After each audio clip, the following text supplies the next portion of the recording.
Blacksmith of the Apocalypse. By Arcuser. Chapter 321. My Old Fiend. They shot signal magic into the sky to call back the scouts who had flown ahead. After they traveled a while longer, it was decided to set up camp when the day became dimmer. The first night of their journey was approaching, and when one looked at their first day, good preparations were needed for the night. One of the scout teams did not return even after several hours. These were their first losses, and they already happened on the first day no less.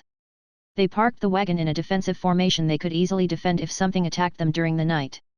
Soon the camp was illuminated by cooking fires as the chefs started preparing food for the whole caravan. When Seth checked his map, he found that they had roughly traveled a little less than 1/10 of the way to the place where they assumed Hope was. Extrapolating from that, they would need 10 to 14 days to reach Hope. The griffins had been pretty much the most dangerous beast he had come across during his journey. The caravan, having no bigger problems dealing with them, gave him hope for this journey. 2 weeks? They could probably handle that, at least their rations would. After a meal by the campfire, everyone got ready to sleep and left the guard duty to the guards. Seth and Duhu still had their own camping gear in their inventory, as such their team slept inside 2 portable barriers. Whedon had his own tent, which meant they had 3 comfortable tents for a good night's sleep. Compared to the people sleeping on the carts or the makeshift tents of others, this was pure luxury. Seth didn't feel bad about having some extra security. He knew that there were mages among the caravan who put upwards and barriers around the whole camping site. There was nothing to worry about when it came to safety measures. Still, when night fell and they all were asleep, something woke him up. "Seth, wake up! There is something weird about the forest." It was the sorceress that suddenly woke him from his slumber. Puffle's eyes also snapped open. "I feel it too. Do you think it's dangerous?" Seth mumbled drowsily. "It doesn't seem to have hostile intentions. Or any intentions, to be honest. But something dark and disturbing is spreading in the night outside." Disturbing is the right word. "I believe this is what I felt earlier today. Whatever it is, it feels familiar." "But you don't think it will attack tonight?" "No. No. Then I'm going back to sleep for now. We can check it out tomorrow." Seth turned around in his sleeping bag and went back to dream of his steamy date with Mina. The next morning held a big surprise for everyone. The griffins had been the harbinger of change Seth could have seen coming. No light came with the morning sun, and their camp stayed shrouded in murky twilight. The trees around had darkened, with their trunks seeming almost black in the dim light and their blackened leaves blocking the sun. What little shrubbery had existed in this place had turned into thorny vines that could catch their ankles with every step. The corruption had taken hold of this forest and spread past their camp. It was true, this was no direct harm but indicated a great danger. Seth remembered how the floor of this kind of forest was littered with bones mere days after it even grew. What did it mean? There was a lot of death that followed these tainted trees. Maybe the griffins were even the smallest concern for the travelers. Everyone agreed that light was a bad idea in this situation, despite that it was needed. They cast light magic to dismantle the camp and get the caravan back into formation. On the go, they had distributed those with night vision along the caravan. Most were among the spearhead in the front. The dire lack of people with night vision still meant that the drivers need at least some light to see the path.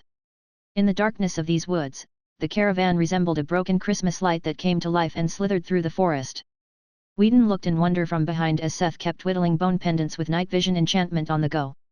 They didn't get a high rating or give him experience, but they were needed to reduce the attention they pulled.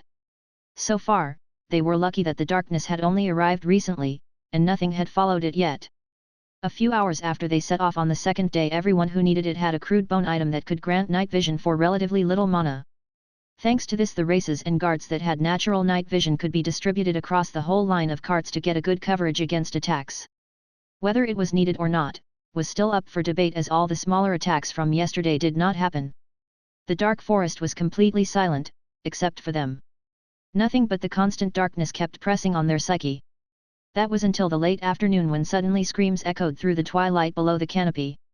They checked the caravan, but neither were they attacked nor was anybody missing. Maybe it was some creature or person that came through the patchworks. But this was not the important question. The bigger question was what had killed the poor Sob?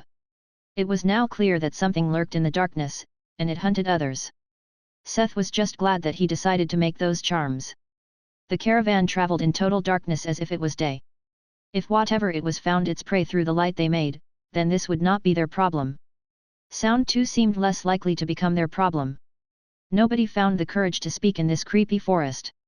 Even the mounts and draft animals instinctively kept silent. Only the sound of the cart driving was heard of the caravan that sneaked through the dim nightmare forest. They were not attacked, but the occasional screams in the distance that kept increasing as the day grew older, weighed heavy on the minds of the people. Especially those of a weaker mindset.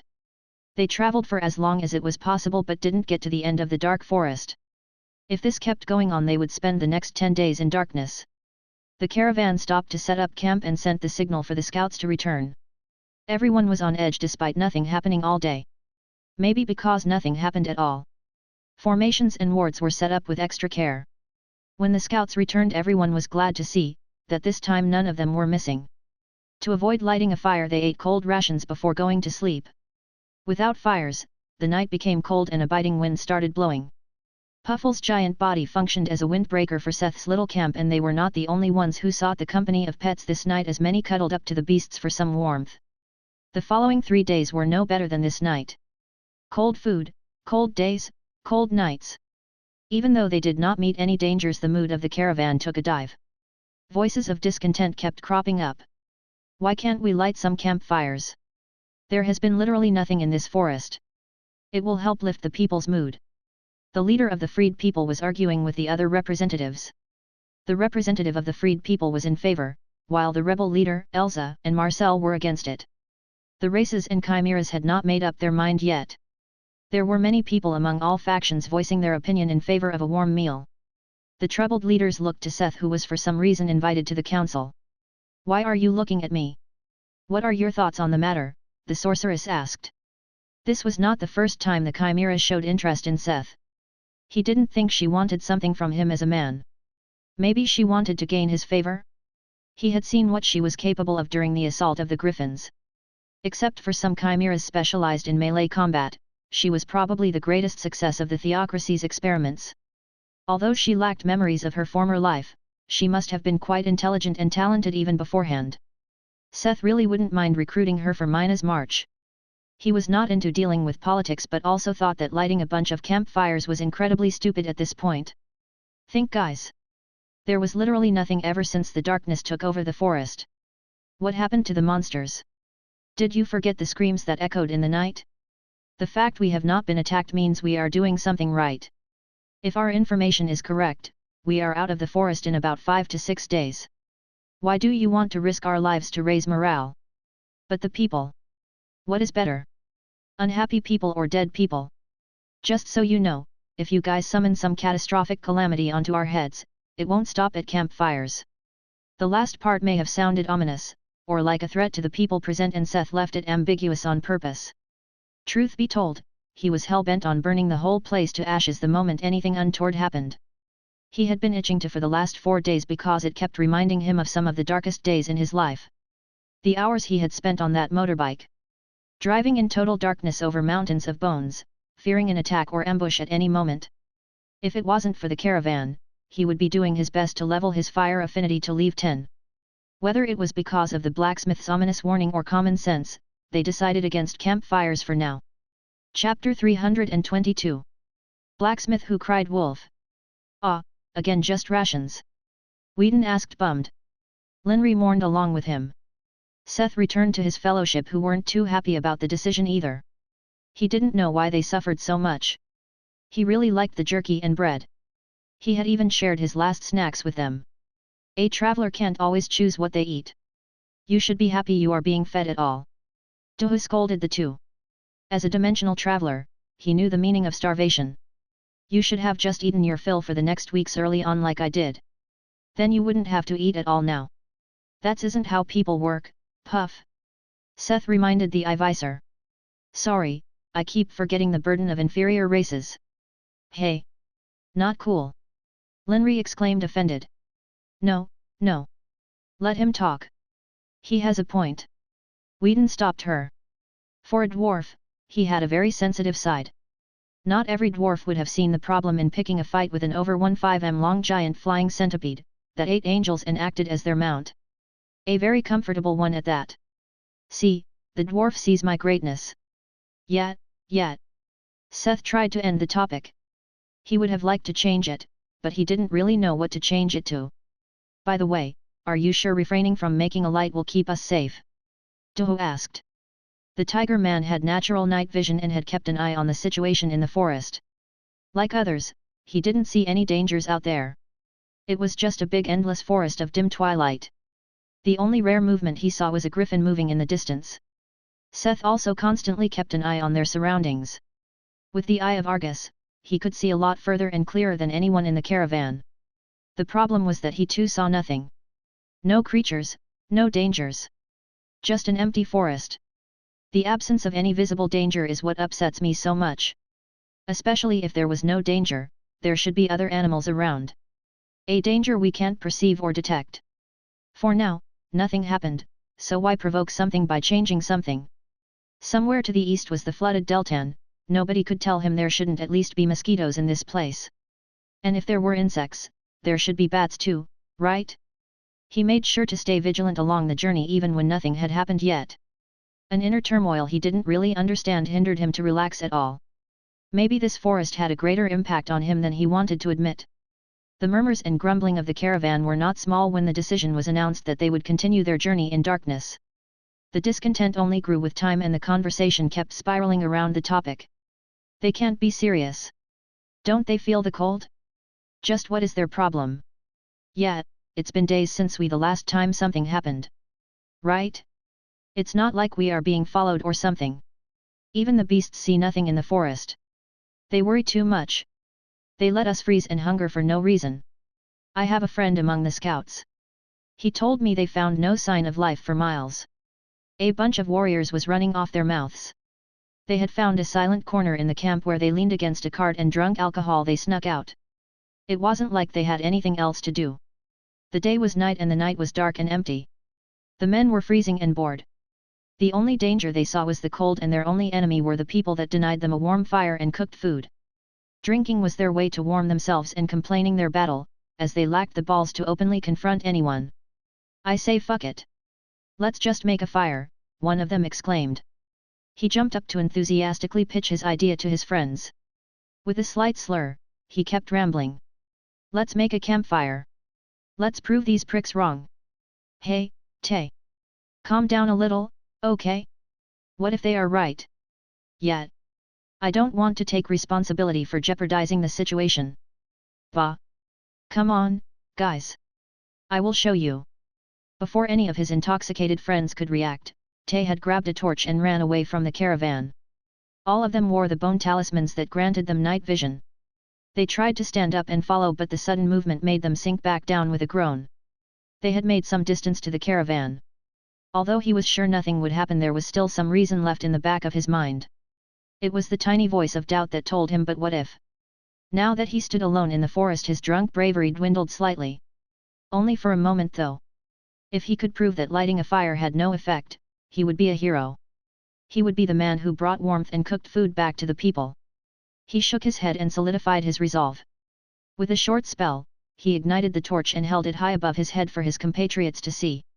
His drunk friends were not the only ones at the caravan that saw the sudden light in the distance. Many eyes paid attention to the small flame and nothing happened. They stood there, in the middle of the forest, illuminated by his torch, for almost 30 minutes and nothing happened. With a triumphant smile, he strutted back to the caravan. Seth could only shake his head. It had barely been a day since they decided not to use campfires and people started going off doing stupid things on their own. This torch was the spark that ignited the flames of rebellion. If you wanted to call it like that, when the people hesitatingly started to ignore the orders and made campfires all over the campsite. At first, there were only a few small fires where people wanted to warm themselves. And they were right. Nothing happened. With time their confidence grew and even the official chefs started igniting fire and cooking for the people. They didn't listen to Marcel and the other people that plead for them to stop. On the other hand, nobody was willing to use violence to stop their behavior. Everyone wanted some warm food and there really was nothing happening. Only one voice echoed across the campsite in an attempt to stop them. Is some warm food really worth risking your lives? It was Seth who had watched the situation escalate. Was he the only one who felt the impending doom? Nobody listened to him. With all due respect. It's already been an hour and nothing happened. Yet. You are exaggerating, sir. They ignored his warning and treated it in contempt. Was he the boy who cried wolf? Seth was far from kind-hearted enough to try and keep convincing these people.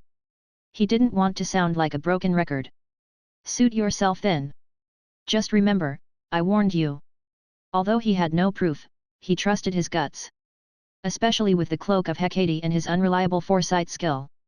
Seth grabbed Evan by the collar and pulled him back to his party's camp. Ah, wait, why? Just saving your life. Unsummon any beasts of value to you. Ah. Air. Okay. Puff, let's get some distance between us and the campsite. Wouldn't it be safer to stay with the caravan? People like Evan may think that there was greater safety in a big group, but this was not true for Seth's fellowship. Unlike Evan, Linry, Whedon, and Doho had seen the extent of power Seth and Puffles had. Are you sure? Doho asked seriously. The Tiger Man was a nice guy. His concern was not their own safety. He spoke up out of concern for the rest of the caravan. They made their decision or accepted others deciding for them. Don't worry, I will move when something happens, but I won't take responsibility for their lives. Chapter 323. Unexpected news.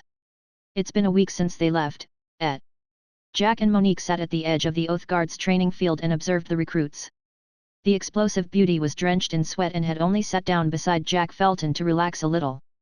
After Mina and Yulecat's fur left, days had become incredibly stressful at first. Monique and the others left had to take on all the high-caliber dangers on their own because the Oath Guard was not fit to fight anything above level 60 that crawled out of the gates. Fortunately, the installation of field generators was progressing smoothly and the area they had to monitor kept shrinking. Their activity in this crisis had been an incredibly successful move for the guild. To Monique, it was incredibly stressful. She had to make decisions as the temporary master and move out to fight strong mobs. Only in these moments, just after a subjugation, could she just sit down and relax. Her biggest nightmare in these trying times was paperwork. And the personification of this fear was the innocent and cute Mary, who kept finding her for all sorts of things. Did Seth have to go through this, too? Monique. No, she jumped off her seat when she heard that sweet innocent voice call out to her. The beauty had no idea why, but Mary could be incredibly stealthy. Wasn't she a priest turned scribe? Why did she have stealth like an assassin? Don't worry, the paperwork for today is already done. This message just arrived from the System Church. It is a letter a traveler brought from Beta. It's addressed to Mina's March. Well, technically it's addressed to Seth, but he isn't here. A letter from Beta? Beta was situated southwest of Delta and almost straight west from Y City, where Monique had stayed. She didn't know much about post-Oppo Beta. There were rumors that the leaderships of Delta, Beta, and Epsilon were in contact, and that B City also had a harsh fight with the Ocean Empire. Other than that, now that she thought about it, it was kind of weird. People in Y City knew a lot about Delta but almost nothing about Beta, despite trade and communications being exchanged. She took the letter and opened it unceremoniously. What privacy of correspondence! The government could barely stop adventurers from killing each other on the streets. This wasn't the time for privacy. As if to confirm this notion, Mary and Jack didn't hesitate to also read the letter in Monique's hand. It was written with ink and in shaky handwriting. There were some smears and stains on it but was otherwise readable. Big Brother Seth. I don't like it here. I don't like it at all. Grandfather Drosy and the other brothers went with them and didn't come back. They came and told us they would help us settle in. It's cold here and they took away our things. They brought Daddy away. They kept smiling weird smiles and insisted that he was ill. He hasn't come back yet. Mother keeps telling me that Grandpa Drosy will fix it, and everything will be okay, but I can hear her cry at night when she thinks I am asleep. Please, big smears and some crossed words. I am sure Big Brother is very busy, but can you please come, maybe send some of the other brothers and sisters to find Daddy and Grandpa? I don't want Mommy to cry. I want to go back home. You can have anything. Lonnie has some smears, even my little Audania. I also saved some pocket money nobody knows about, not even Mother. I will use some to send the letter. A brother said he would help me send it, but the rest is all yours. Several smears and crossed words. Please help. Lonnie. It was visible from the various smears and corrections that someone tried to keep a formal tone but broke in several places. Like a child that tried to sound mature. Monique looked up from the letter and saw Mary already bawling beside her. Even Jack had big tears hanging in the corners of his sunken eyes, just waiting to start rolling. Monique snuffled and blinked hard to not end up like these two. Who are we sending? She asked in the round. We should send someone who knows them, and a delegation of Mary started but was interrupted. I say we send the whole Oath Guard on their asses. Jack suddenly exclaimed with fervor and even hit his fist on the bench. Monique only shook her head. This guy may have looked rough and hard-boiled on the outside, but it was an incredibly thin and deceptive shell. On the inside, Jack Felton was as soft as a marshmallow. Nobody had even the slightest thought of not helping or waiting for Seth to come back. Monique and Mary remembered Lena from their travel with the Tijake caravan. She had been a very bright child around 10 years old. A delegation of the Oath Guard and someone who knows them. Maybe Jonah? He's the only one whose absence won't have too great of an impact. It's true, but it sounds mean to say it like that. Monique agreed with Mary. Jonah didn't have any other duty besides going out and fight. Monique had to lead, Mary and Jane couldn't fight, Allison led the potion department, Link was cooking, and Evie was operating the tower. Tecker wouldn't leave his daughter. This only left Jonah. At least they wouldn't need to worry about his safety out there. Since the pressure in Minas Mar had been lessening with the reinstallation of the field generator, they could send 2 or 3 parties of the Oath Guard with him. You think they are enough? A group of 20 leave 40-plus people in epic armor led by Jonah? If this isn't enough, we can only wait for Seth and the others. Jack kept ranting on in the background but was ignored while the decision was made. After the preparations were finished, 4 parties of the Oath Guard with altogether 17 people set off under the leadership of Jonah just a day later. Their destination was Beta and their mission was to find the cat people and Lena. Everyone saw the delegation off at the main gates of Minas March. Jess and James had volunteered for the mission. The power couple had shown during the subjugations in the city and leveled up quite a bit, both reaching Leave 47. They followed the mysterious lord, Jonah the vampiric lord. He always wore a mask and spoke very little, which made him one of the most mysterious figures for the people of the Oath Guard. Looking at the mask alone could intimidate a person. However weird he may have seemed, everyone saw him during the subjugations, and he was an incredibly capable warrior. Jess and James saw this as a chance. They could have a look at the world under the protection of such a powerful figure.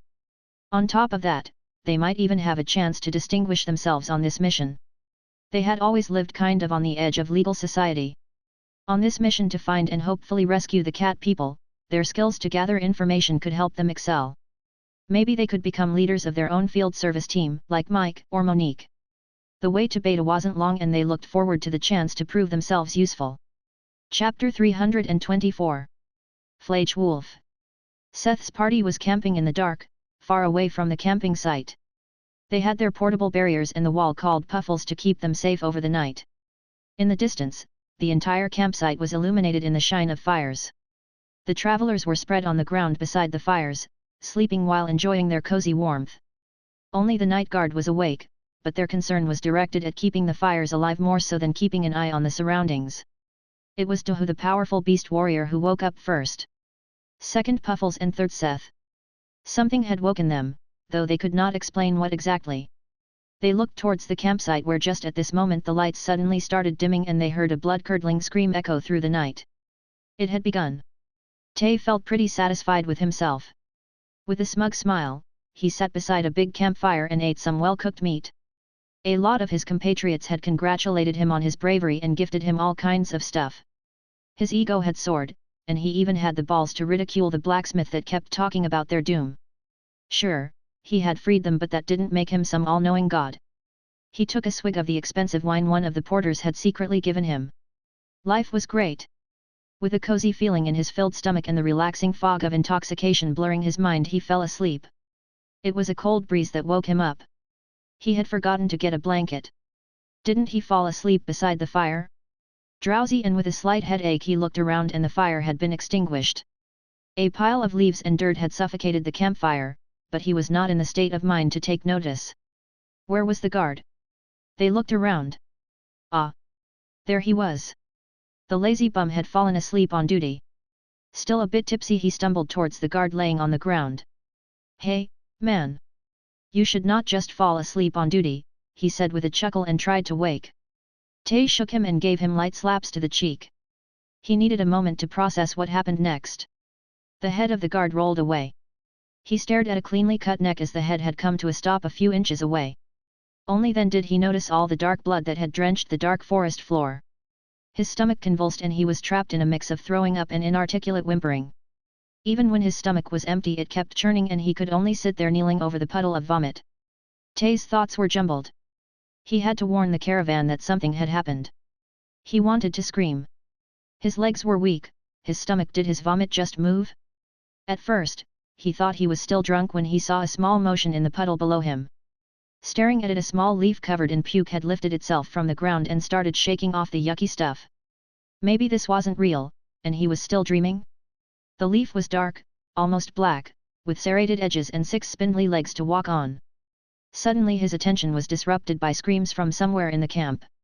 He heard a high-pitched sound from below and stumbled away. Losing his footing he fell onto the corpse of the guard.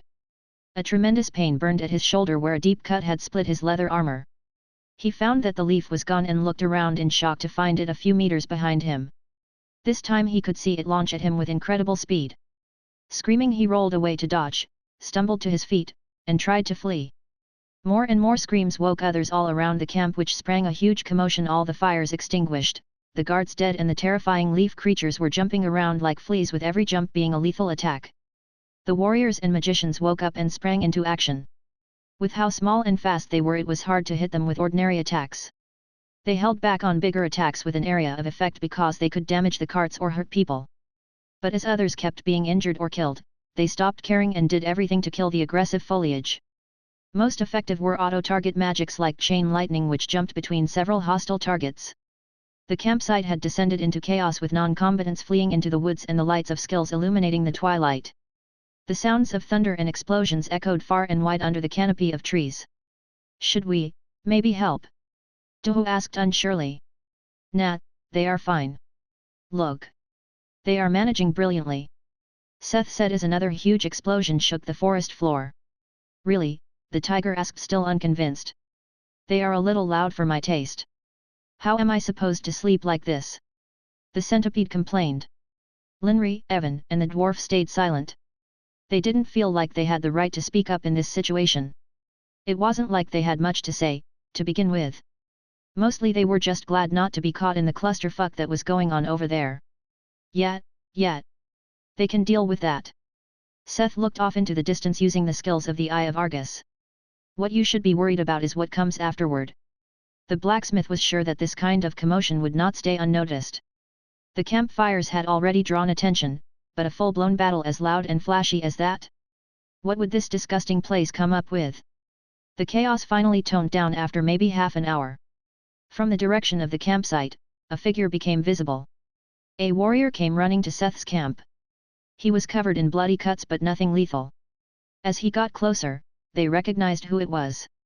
Marcel had finally found the chance to hurry over. "Mr. Smith. Are you okay?" he asked out of breath. "Oh yeah, we are fine.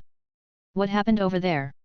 "We were attacked by some kind of leaf creatures," Marcel said embarrassedly.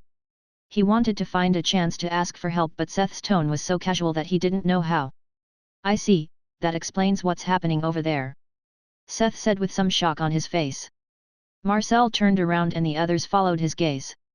It was nothing in the far-off distance or anything like that. No.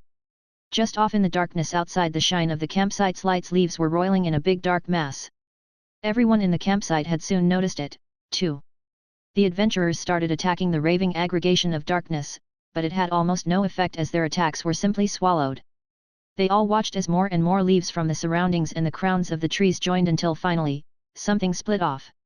From the bowels of the pile of leaves emerged a pack of beasts in the shape of wolves. Hundreds of wolf-shaped beasts started rushing toward the campsite like a wave. They were made up of millions of tiny leaf creatures that made them look like a storm of blades. Considering what just a single of the leaf creatures could do, just touching them would be worse than falling into a meat grinder. Atop the raving glob behind the pack, an appendage was formed, and it took a humanoid appearance. "Begone, bringers of flame," a voice made up of many sounds like the rustle of wind in the trees said. All over the place roots like vines emerged from the ground and started attacking. Was the whole forest attacking them now? The warriors were occupied with defending against the roots while the magicians bombarded the wave of wolves. But the constantly undulating bodies made magic look ineffective as the damage kept being distributed. It seemed like magic was simply ground down and swallowed, vanishing into the depths of the creatures, dimming the morale of the defenders. I don't think they will be able to manage that, shouldn't we help? Doha commented. Ah, yeah, Seth answered a little distracted. His enemy had revealed its cards, but he was caught in the thought of how lucky he was that he never encounters this back then. He needed a moment before he clenched his fists and shoved it aside. Things were different now. He had burned down less flammable things than a goddamn forest. Seth would never again be afraid of the darkness that lurked between trees. It was his time to shine. Literally. Chapter 325. Excessive leaf blowing. Whether the forest moved to protect or hunt didn't matter. Seth was prepared for genocide. Tell the caravan people to huddle together and protect themselves. I can't guarantee for their lives. Seth barked at Marcel. Confused, the guild leader looked like he wanted to ask something, but he held back the question when he saw Seth's gaze. The glint of madness was enough to hint for him to hurry back. He had barely run half the way when the whole forest was illuminated. From beyond the canopy of leaves fell a rain of fire incomparable to anything the people of the caravan had ever seen before. Fire arrows penetrated the crown and set them on fire in bypassing. Marcel almost stumbled and fell when the first projectiles crashed into the ground and exploded like mortar shells. Fuck, he suddenly felt like he was running across a battlefield as he was surrounded by explosions. Although the shots roughly grouped around the mass of leaves and the wolves, it was more of a shotgun shot than a precise aim. When Marcel finally reached the campsite, the surrounding had already become a sea of fire. The ground, the sky, the trees, everything was enveloped in flames. Now the warrior understood what Seth had meant with being not responsible for their lives. To me. Assemble here. Bring out any kind of protection you can. The whole place is being nuked. Marcel shouted over and over as he brought order to the confused caravan. Any wolf who was directly hit was disintegrated, but many were fast enough to evade or only suffer partial destruction. The raving mass with the humanoid appendage on the other hand had no agility at all. It could only tank the attack and kept screaming every time it was hit. And when the explosions just started slowing down and the rain of fire lost power, it came back with full power for a second wave. There was no break for the attacker and defenders. This was the power of double cast. Isn't this overkill? Doho asked, slightly unsure whether he should have even spoken up. Overkill? I haven't even started yet. Seth answered with a mad smile on his lips. Seth was serious, as the fire rain was only the magic from his gloves powered up by his passive skills and equipment. He was intent on acting on his self-proclaimed right for excessive self-defense. PSST, just let him vent a little. He's been tense the whole time. He will calm down when you let him vent a little. Puffles told the worried tiger man, and only him. Although everything was bathed in fire, the massive trees only burned on the surface. Even while the flaming rain kept thundering, the trees kept releasing more and more leaves to regenerate their forces. The remaining people of the caravan had grouped together and were hiding under several layers of protective shields and barriers. Hundreds of magicians worked together to protect the crowd and resist the bombardment. Marcel was lucky enough to look up and see the very start of the next wave of attacks. Bright lances of pale blue fire launched at the thick tree trunks of the surrounding forest. Compared to the thick wood, they seemed like toothpicks, but when they exploded, they took away a third of the trunk, bathing big parts of the hit trees in their cold bright fire. With the bright jet flames lighting up all around them, while the bombardment still held on, the heat in the forest started to rise quickly. Where the plants resisted the normal fire spread by the fire rain, they could not do so with this eerie flame. Suddenly the humanoid appendage began screaming like a madman. We know this fire. We know it. The nightmare. Where did it come from? Who? Where? The only answer it got were several lances that launched into the mass of leaves and set it aflame. We will eradicate you. As if angered by the answer, it started spouting death threats. Ah! With a loud cry, the mass of leaves burst apart into several parts that started to fly around and tried to extinguish the blue flames on the trees. Some others spread to the forest and entered the crown to collect more leaves, as if trying to empty the trees altogether. And soon they could feel a constant rumble through the ground, different from the irregular explosions of the fire rain that was slowly subsiding. Soon a black tsunami of leaves became visible in the distance, and it was rushing towards the area of the campsite from all sides. As it came closer, it became clearer that it was a stampede of creatures created from leaves that was coming as the vanguard of the blobs that spawned them.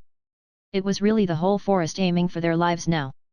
And for Seth, this feeling was mutual. Was it a little petty to lash out at the forest for the fear he suffered in the past? Maybe. Did it change what he was going to do?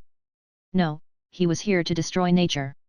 As he had promised, it would not end with paltry campfires. Seth sat cross-legged on the ground at their camp and started off by singing a short verse that roused the tiger man's blood and made his fur stand up. For just a moment he felt an immense battle rage. Puff, put up a stronger barrier, Seth said with a mad look on his face. Oh ho, not good. What do you mean? The tiger asked. What are you waiting for, fudge roll? Put up a barrier. The sorceress commanded in a hurry. They both could see what Seth was about to do. The stampede of leaves trampled down all the flames left by the fire rain on their way.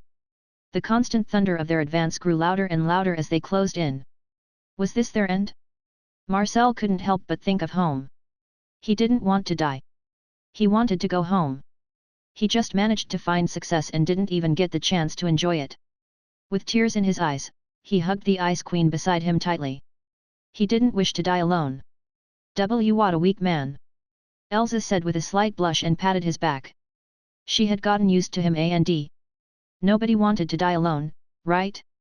They were looking into the abyss of destruction when a fine tune overpowered the rush of the stampede. It wasn't loud, not at all.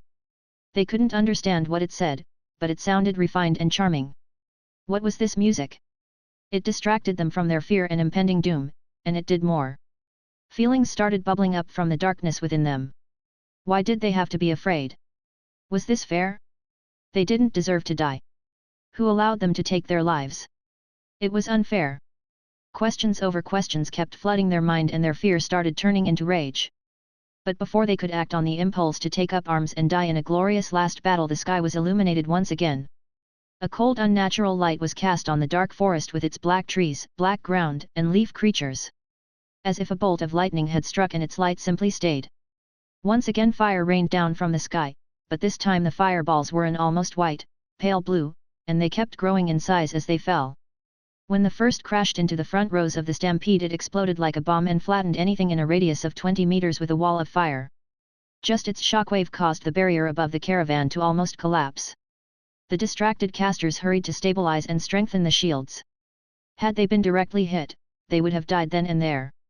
Killed by not so friendly fire. The audience was torn between the awe and fear from the fireballs and the music-induced thirst for destruction. Chapter 326. Scorched Earth. It was a terrible abyss Seth was staring into as he channeled the Demon King of Destruction, Abaddon. This was the Ballad of Destruction, one of the few pieces praising this mysterious figure. The simplicity of the title could fool the reader. Its effects were rather profound. It roused the thirst for destruction of anyone that heard it and fueled itself from these desires. In exchange, it increased the destructive power of the bard's attacks. The greater the desires, the more destructive the power. He had even used a short song of berserk before starting. Now he could feel the music stoke his wrath and hatred even more, while the dark abyss kept greedily sucking it in while continuously strengthening his magic. At this point, the fireballs raining onto the forest had the size of a car and an impact like a bomb. Where they fell, they blew away everything. No monster, no blob, not even the giant trees withstood the explosion. The voices of the forest cried in defiance but could only try to dodge a direct hit, even if it meant dodging to the burning aftermath of a previous impact. After a few minutes, the song finally came to an end and the bombardment waned. The stampede was gone, and the area of a small city was completely deforested. The place was still covered in flames and littered with the burning corpses of fallen trees. However, some of the blobs had survived. They had shrunk because big parts of their bodies were burned, but they survived. And despite many trees being broken, many of their roots were fine. The caravan, too, had survived the ordeal. Mostly because they didn't suffer any direct hit. Before the traveler could exhale or the piles of leaves could rejoice, they came face to face with the true horror of reality. Double cast. Thanks to the double cast of Cloak of Hecate, which perfectly replicated the previous baptism of fire, another bombardment came barreling down on the survivors. The only difference was that it was more widely spread this time, increasing the area of effect even further. Before the second fire rain could end, the song sounded through the forest again. But the firebombs raining down did not further increase in strength. Instead, it was the sea of fire that covered the ground that became hotter and hotter, burning the earth itself and burning the roots below. Independent from the fire rain, the soul fire greedily spread further and further, devouring any leaf and eating away at trees in its way.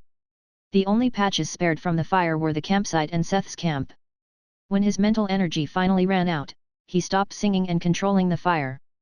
The flames weakened but kept happily spreading in the forest. Thanks to Tisiphone's ring and its increase of mental energy recovery, he was able to evade a massive headache from severe depletion. "Are you good now?" Puffles asked. Seth took a deep breath and looked at the wide sea of flames. "I feel refreshed, yet. See, I told you he would be okay." After venting a little, the caterpillar spoke to Duhu in a smug tone. "A little?"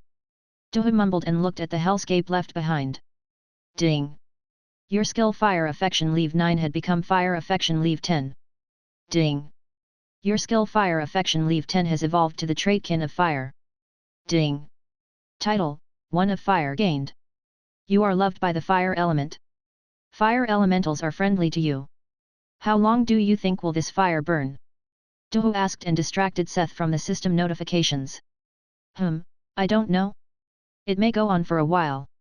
He answered as he looked into the distance with clairvoyance, where he saw the flames happily spreading among the trees like a wildfire. We might need to stay for a few days.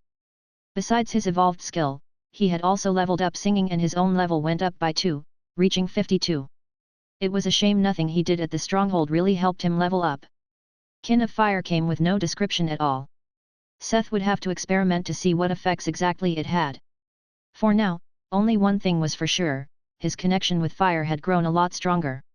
A few days? Duhu asked.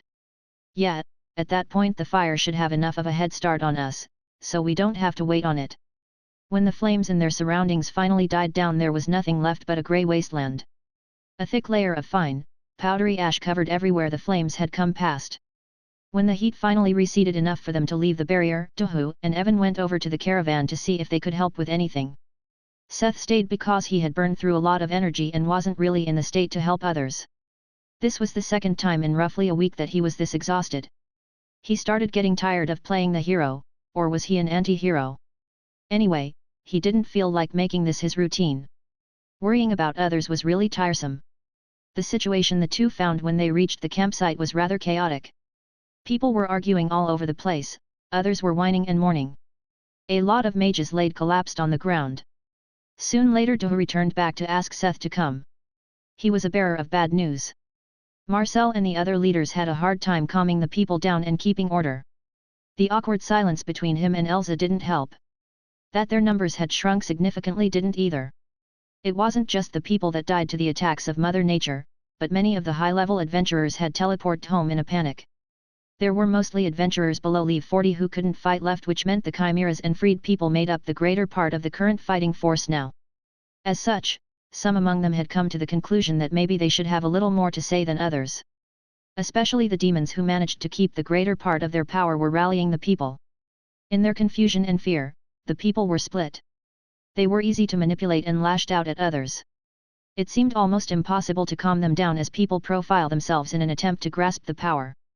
The caravan had devolved into a mess of arguments, people screaming and getting violent with each other. How troublesome! A man in flashy armor had appeared at the edge of the campsite. Marcel's face lit up when he saw that Seth was about to step in. Maybe he had a good plan to calm the masses? But his face soon fell. How about everyone calms down a little? Yes, the blacksmith's voice penetrated the murmur of the crowd. Many stopped their conversations and brawls to look for the origin of the voice. I believe that told you the campfires were a dumb idea. Did you listen? No, I still stepped in and saved you. Is this how you want to use your new lease on life? The moment the danger is gone, you start ripping each other apart like a pack of rabid hyenas. Some looked ashamed, but the troublemakers kept trying to raise the crowd. So what? Are we supposed to fall on our knees and thank you now? We never asked for your advice or help. What do you want? Yeah, we owe you nothing. Do you want us to apologize or something? Do you think you are better than us? Generic phrases like this kept resounding and found open ears with the crowd.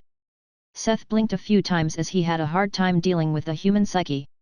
He pursed his lips and made a decision. Yes. In fact, I am better than you.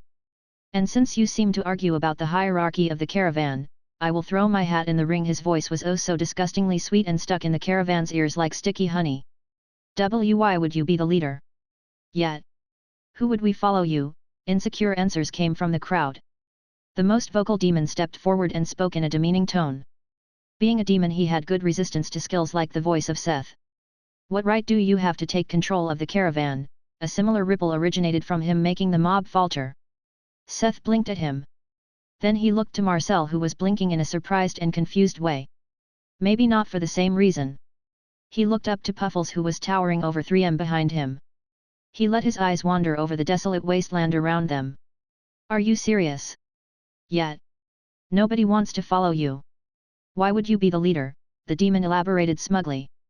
Seth's eyelid slightly twitched. Look around you and think thoroughly about your next words. Seth's tone was nothing but polite and friendly, but voice of Seth conveyed his underlying intentions. The demon smugly looked around him, at the crowd standing behind him, sure that their opinion was in his favor. You are not fit to. The next moment a gloved fist inverted the demon's face and catapulted him straight into the crowd. You had your chance. I was going to do this nicely, but I see you people understand only one language clearly. I will. Seth was interrupted by the demon, who managed to get back on his feet. He charged straight at him. It was just a blacksmith. He had surprised him, that was all. His eyes ripped wide open in disbelief when the blacksmith simply dodged and gave the monster behind him a sign. The next moment the demon was bound by chains of light. Take control. And I appoint the previous leaders to keep their roles. Those who don't listen to them await severe punishment. Puffles shall demonstrate. It followed a demonstration of the demon's skin being burned away by a skill of holy light, followed by a healing spell that recovered him to full health. The nightmare centipede kept repeating this twice before Seth could stop it. That's enough, Puff. You can stop now. I said you can. Puffles, calm down. You are going a little too far. When he finally managed to stop his pet, the demon had already turned into a broken mess. He was unresponsive and stayed lying on the ground, sobbing, and in a fetal position. Chapter 327. Losing home. You have to leave this place as quickly as possible, the Dryad told the crowd that had assembled at her abode. Shocked and confused voices filled the atmosphere. I know this comes unexpected, but something happened, and I won't be able to protect you. I can feel a great darkness approaching. Those who have experienced the ritual know what I am talking about. Its seal was broken. Gasps could be heard, and Pip quivered in fear. It had been less than 2 weeks since she had felt the corruption that tortured nature. It is spreading with terrifying speed. It will only take days to reach here. You don't only need to leave me, but the forest completely. Otherwise, you are all in grave danger. The Dryad sighed with a heavy heart. She had known that the day would come where the children had to leave her care, but she had never thought that she would be forced to expel them for their own good. She could not hide the pain on her face, and it was clearly visible to the people that had stayed with her in these past months.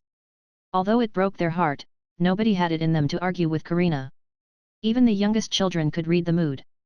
They had been through a lot, all of them, and they were far from normal children anymore. Instead of crying, they smiled and hugged the Dryad. They kept assuring her that they would be okay out there, and the apprentices, no matter the age, promised to protect everyone. Only Pip approached her after everyone went to prepare for departure. But what about you, Master? Who will protect you? It was clear that the Dryad could not leave her tree. No matter how much bigger, stronger and more imposing her tree was, a Dryad could not leave her tree. She was stuck here and could only wait for evil to come. Pip, Karina patted her head. I can protect myself. That's a lie. When the darkness comes you will suffer, the girl said with tears in her eyes. Yes, you are right. And yes, it's a lie. A beautiful little lie. Won't you rather believe this lie than accept reality? Please, I don't want you to live with this burden. I could stay behind and save you from your suffering. Pip suggested. There were a lot of things she had done to leave hope. If she steeled her heart she could. My brave little Pip. Do you know what my tree is called? The girl was surprised by the question but shook her hand. Nobody knew what this giant tree was. This tree of mine is called a hanging tree, she said with some sorrow in her eyes. It is called like this because the vines I use to protect you will snatch up any prey within my grow and strangle it. The corpses are pulled into the crown and decorate the branches, like the corpses of hanged criminals. Pip could only stare at her blankly. Do you understand? This tree had killed many people before it mutated and gave birth to me. If you stay here, you will only throw away your life, and this would hurt me even more than the darkness ever could. Do you understand? She nodded with big tears. There was nothing she could do to help her master. All preparations for the journey were done in a hurry, and the group of mostly children and young teens was ready for departure in the morning of the next day. Only 4 adults were among them, 3 women and 1 elderly man. Now hurry. You have to leave the reaches of my crown before the darkness reaches here. If you don't, you may not have a chance to leave at all. The Dryad spurred them to make haste.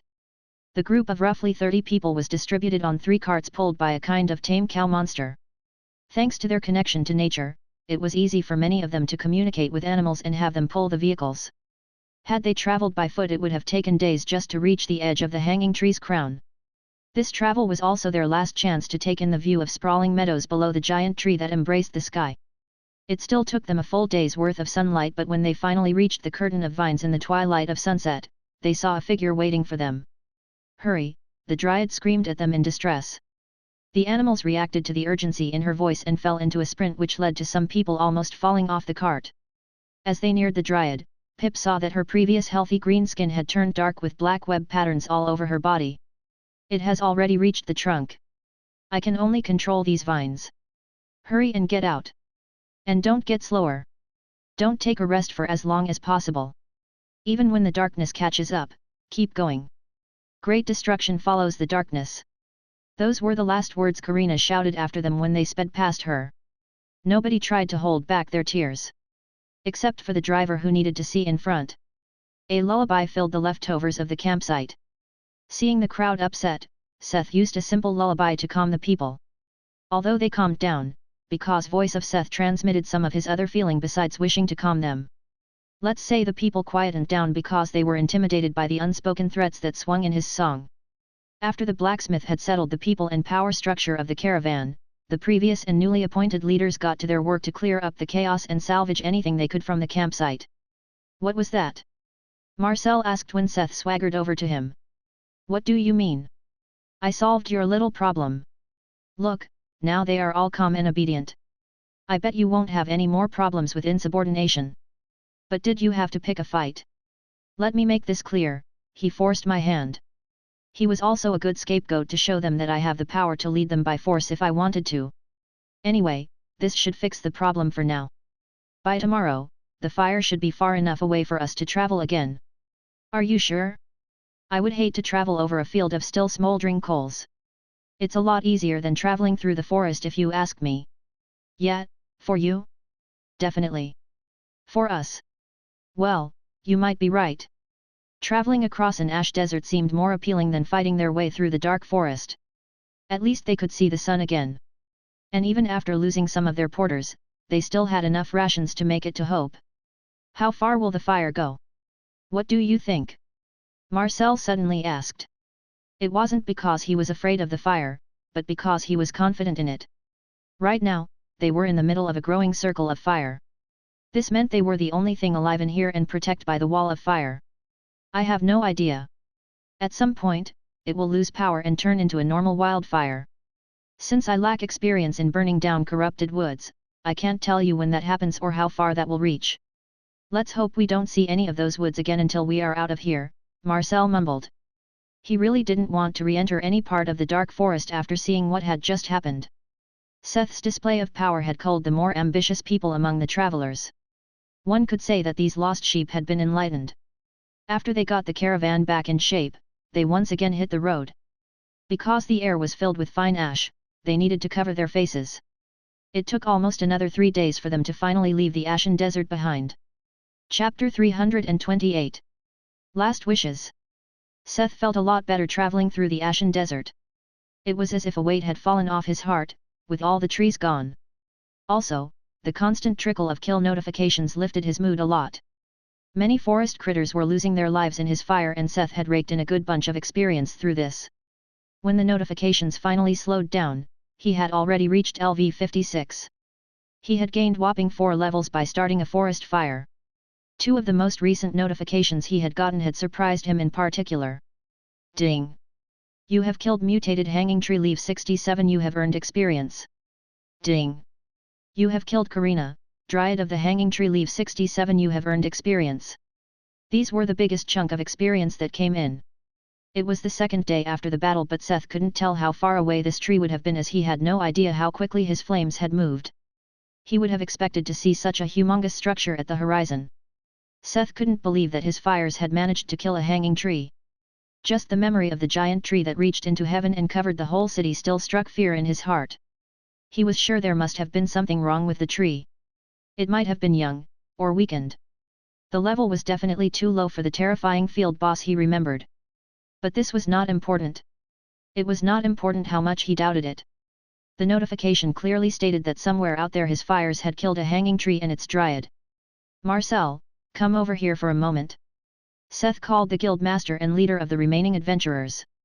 Yes, caravan leader, the swordsman came over to Seth. I have to leave for a while. You guys keep heading north.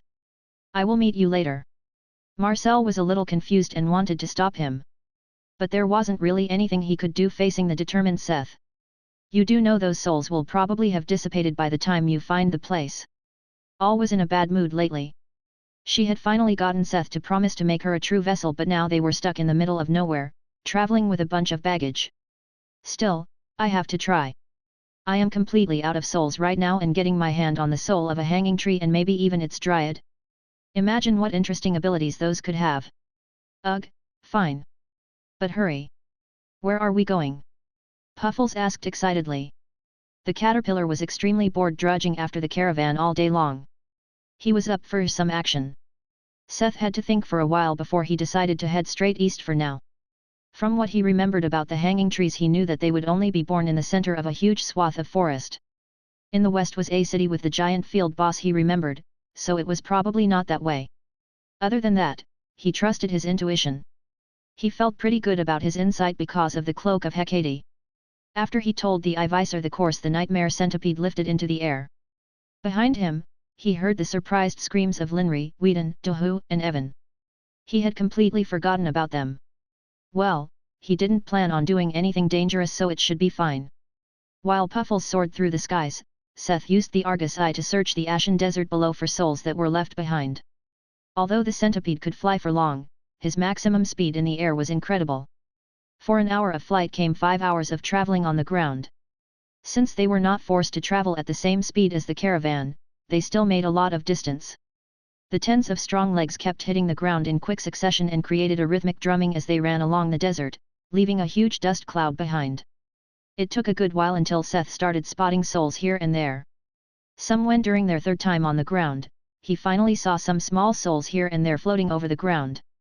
Instead of having Puffles swerve around to collect them, Seth would hum the same song he had used in Delta to increase the range of his soul capture for a short time.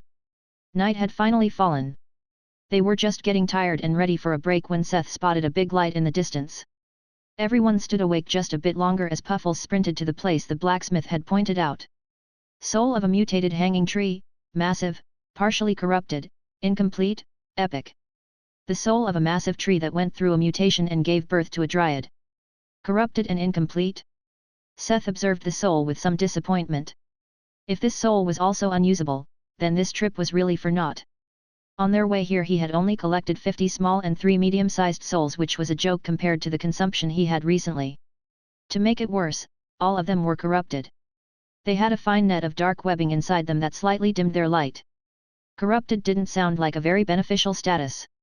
Before he found out what exactly it was, or how to remove it, Seth deemed such souls as unusable. The corruption was most like the darkness that had spread, but why was the soul incomplete? He didn't want to think too hard and simply asked the expert. Isn't it obvious?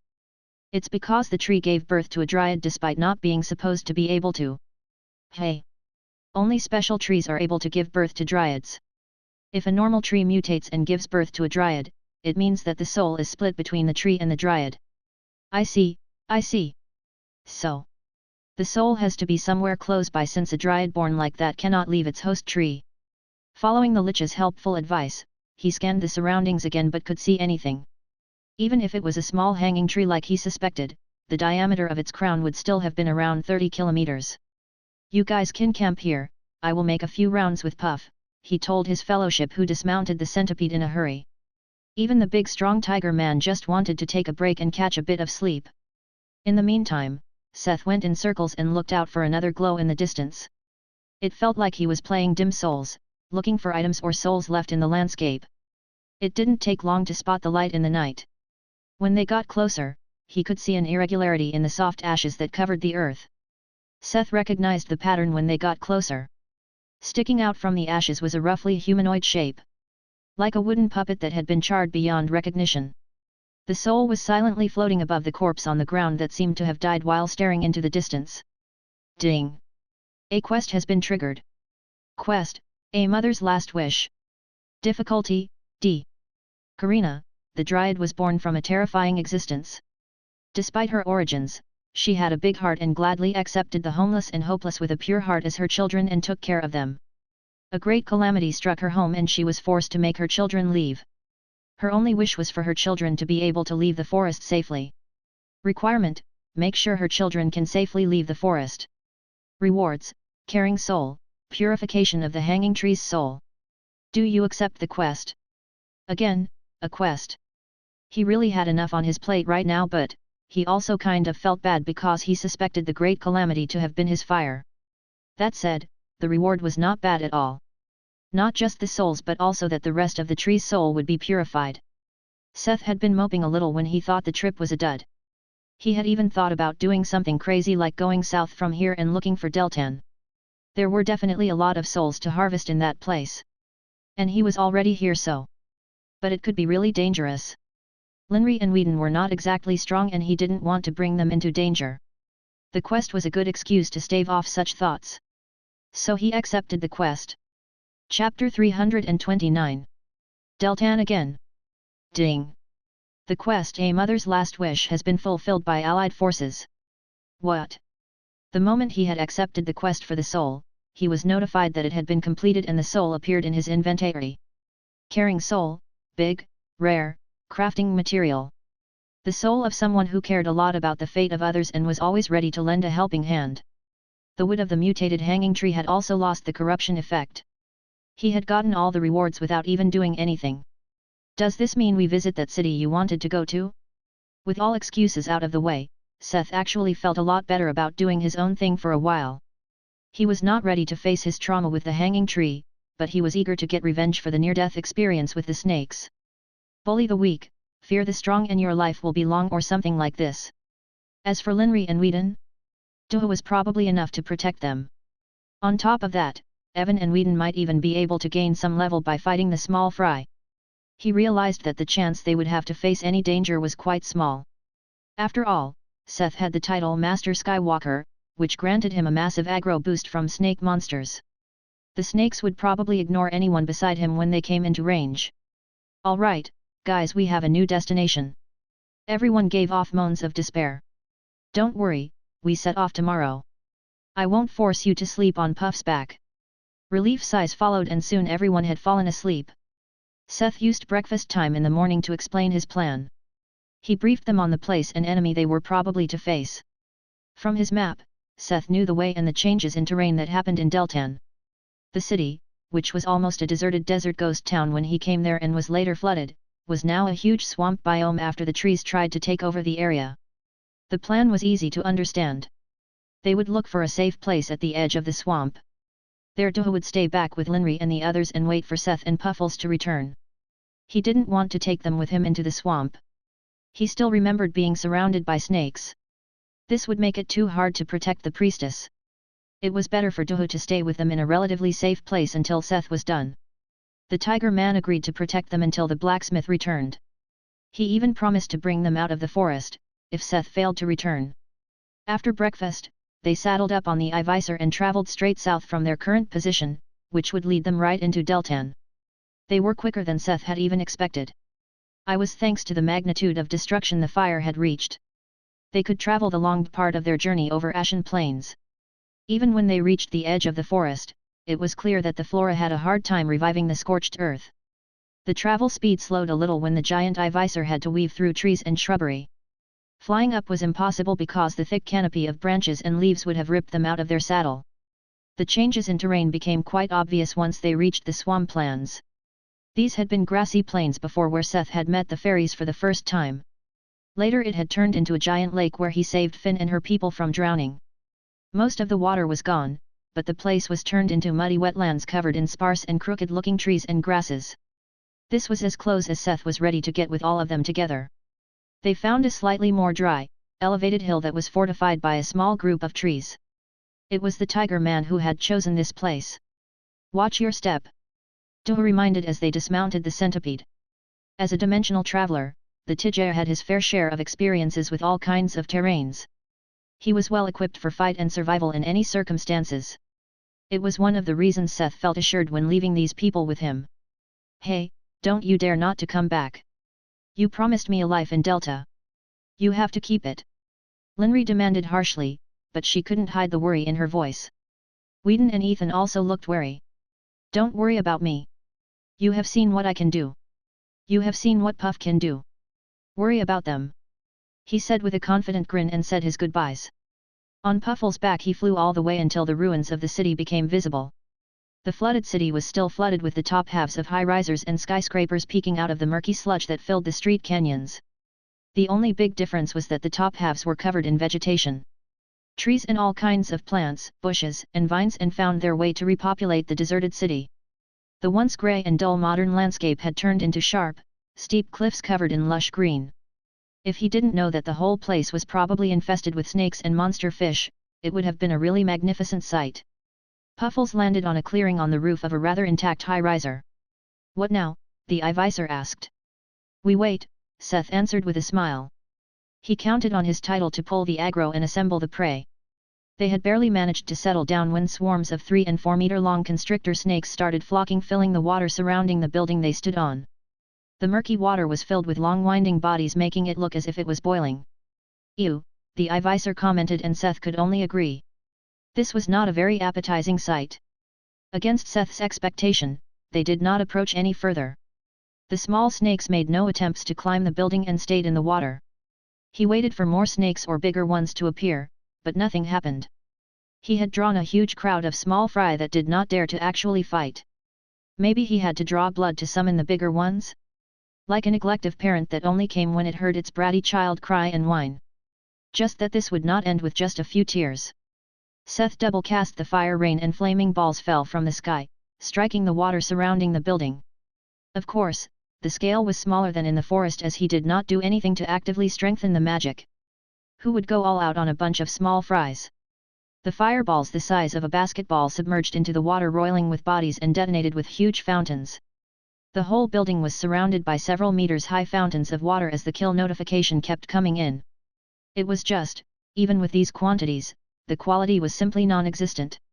It was like being a high-level character in a game and only getting +1 XP over and over and over from killing beginner mobs. He could barely even see a change in his experience bar. After a few minutes, the water was stained red with blood and burst snakes. Even up here on the roof, they got a whiff of cooked meat. It didn't smell good at all. The yucky soup was made with the stale swamp water and stank like rotten plants and decay. Seth even had to gag, but he kept observing the waters.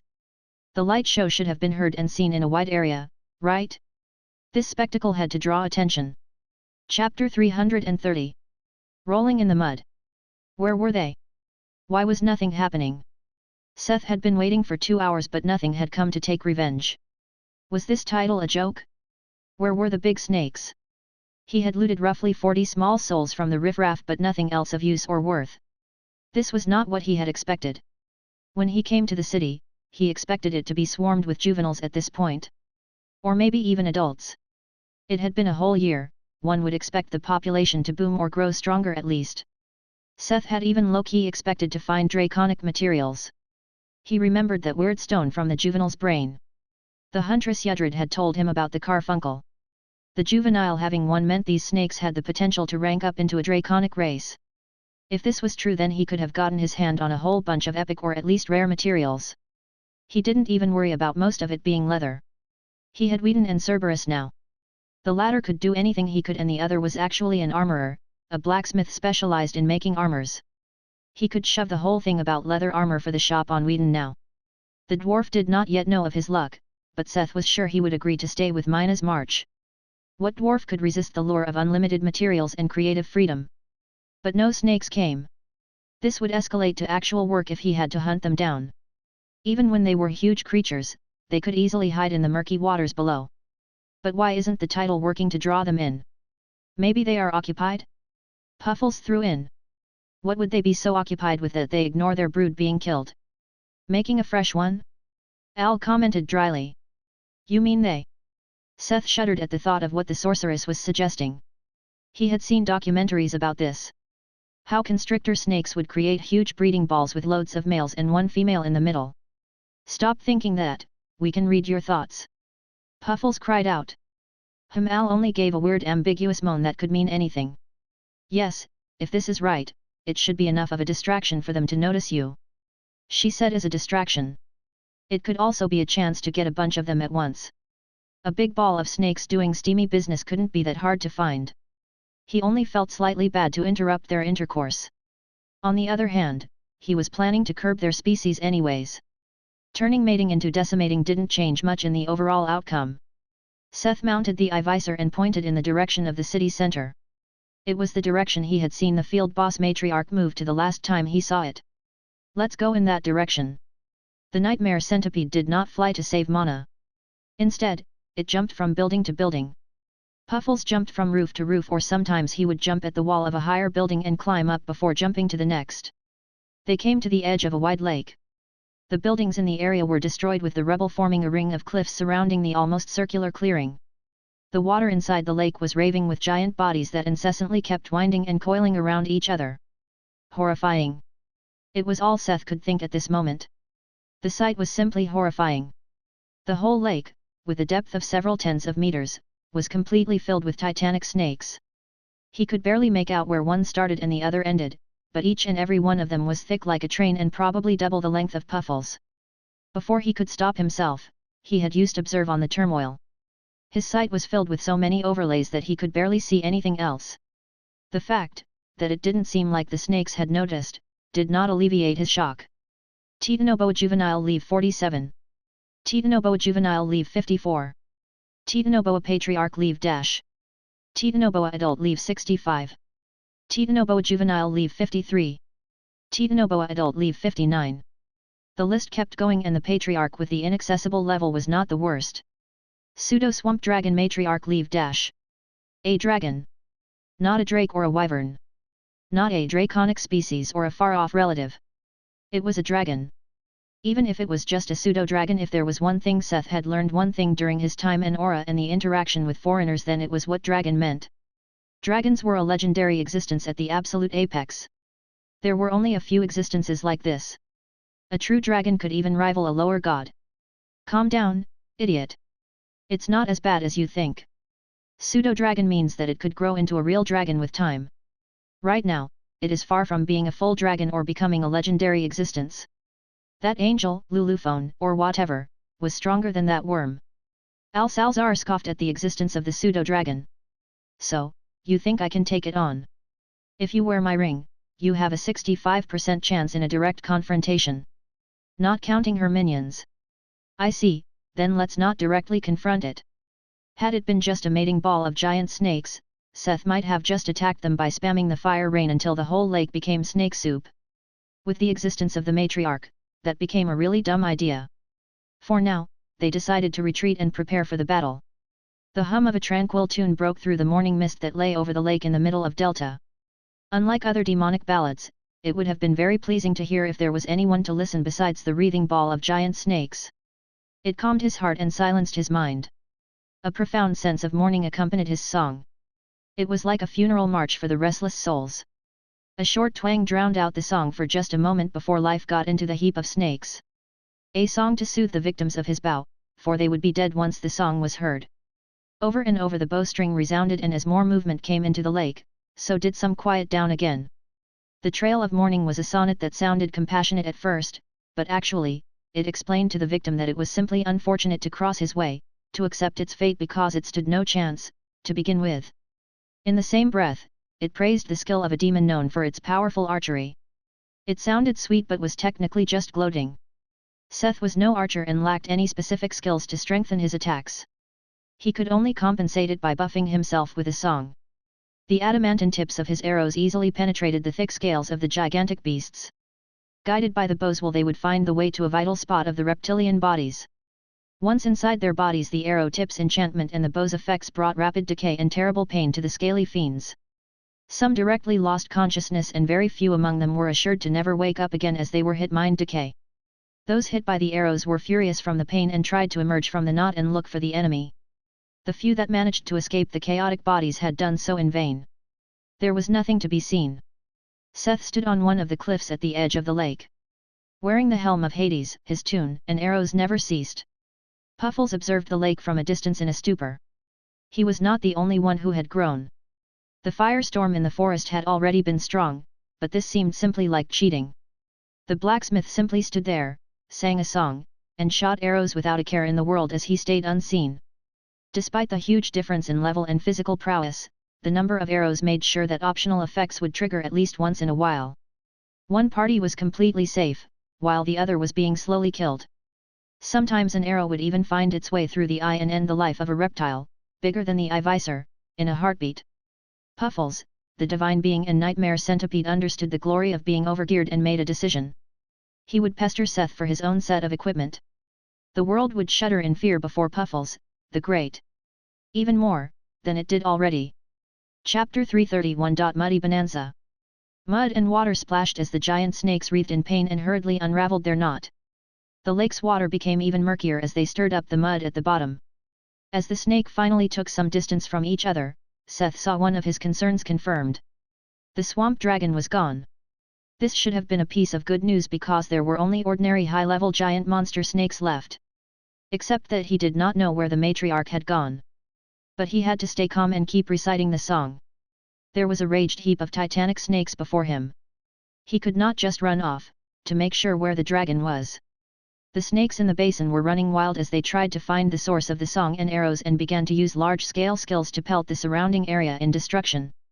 They spat water jets or created mud spikes that shot out and laid waste to the ruins of the surrounding structures. Although they could not see him, Seth had to dodge and run not just once. He did not fear the damage thanks to his items but falling in the water and getting stuck in the rubble. He had not yet found an enchantment for water breathing and feared drowning. Now, that they released their knot, Seth could also estimate their numbers. There were at least 30 Titanoboas with their sizes comparable to a freight train. Especially the patriarch looked long enough to embrace a skyscraper and squeeze it apart like soft cheese. 7 or 8 were drifting lifelessly in the water, either dead or stunned. The other 20 plus were spotted with rotting wounds that were spreading at a slow but visible rate. Because of the pain, they were busy looking for the attackers in a berserk manner by randomly everything around them. Only the giant patriarch was calmly scanning the surroundings and systematically attacking places.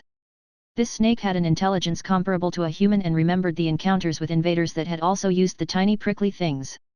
The patriarch Water and Earth kept aiming for places an archer could stand. It was currently the most problematic opponent as its magic had already taken Seth's foothold twice. The blacksmith had already concentrated his fire on the patriarch, but unlike with the other snakes, the decay and pain effect of the bow and arrows had very little effect. Even the homing was slightly thwarted. The patriarch was definitely a mini-boss and had a high resistance to abnormal conditions. This was a problem. Unless the arrows hit a crucial vital point, they could not really affect such a giant body without the abnormal effects. Arrows were limited.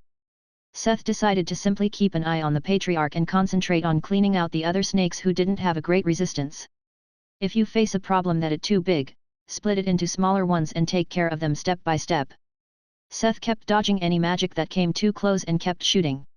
Last night, he had made 300 adamantine arrows enchanted with the demonic ballad of decay. It was to further strengthen the bow's innate ability. As the snakes finally started dying one by one, they fell into a panic. They couldn't find the attacker and there was no end to the painful stinks and the sickness they brought. Even the patriarch started losing its cool. Even though it was not a target itself, it had to watch its children get slaughtered and couldn't do anything to help. It was when half its kin was dead, and the other half was barely alive that the constant volley of arrows finally stopped. It wasn't that Seth was out of arrows, but that he decided to change the strategy. He didn't want to all his arrows and then face the pseudo-swamp dragon. Especially since the patriarch was a bullet sponge. Instead of firing arrows, Seth changed equipment. There was only one weakness of snakes of which he knew of. The cold. Unfortunately, Seth himself was not too good with the cold either. His high affinity with fire made him have a shitty affinity with the cold. The blacksmith could no skill in ice magic, but it didn't mean he couldn't acquire some through other means. He wore the frozen sky brigandine, the ice glider boots, and the staff and ring he had made for Lixis. Since the elven girl had acquired the class of an elementalist, she had asked for items that helped her elemental affinities.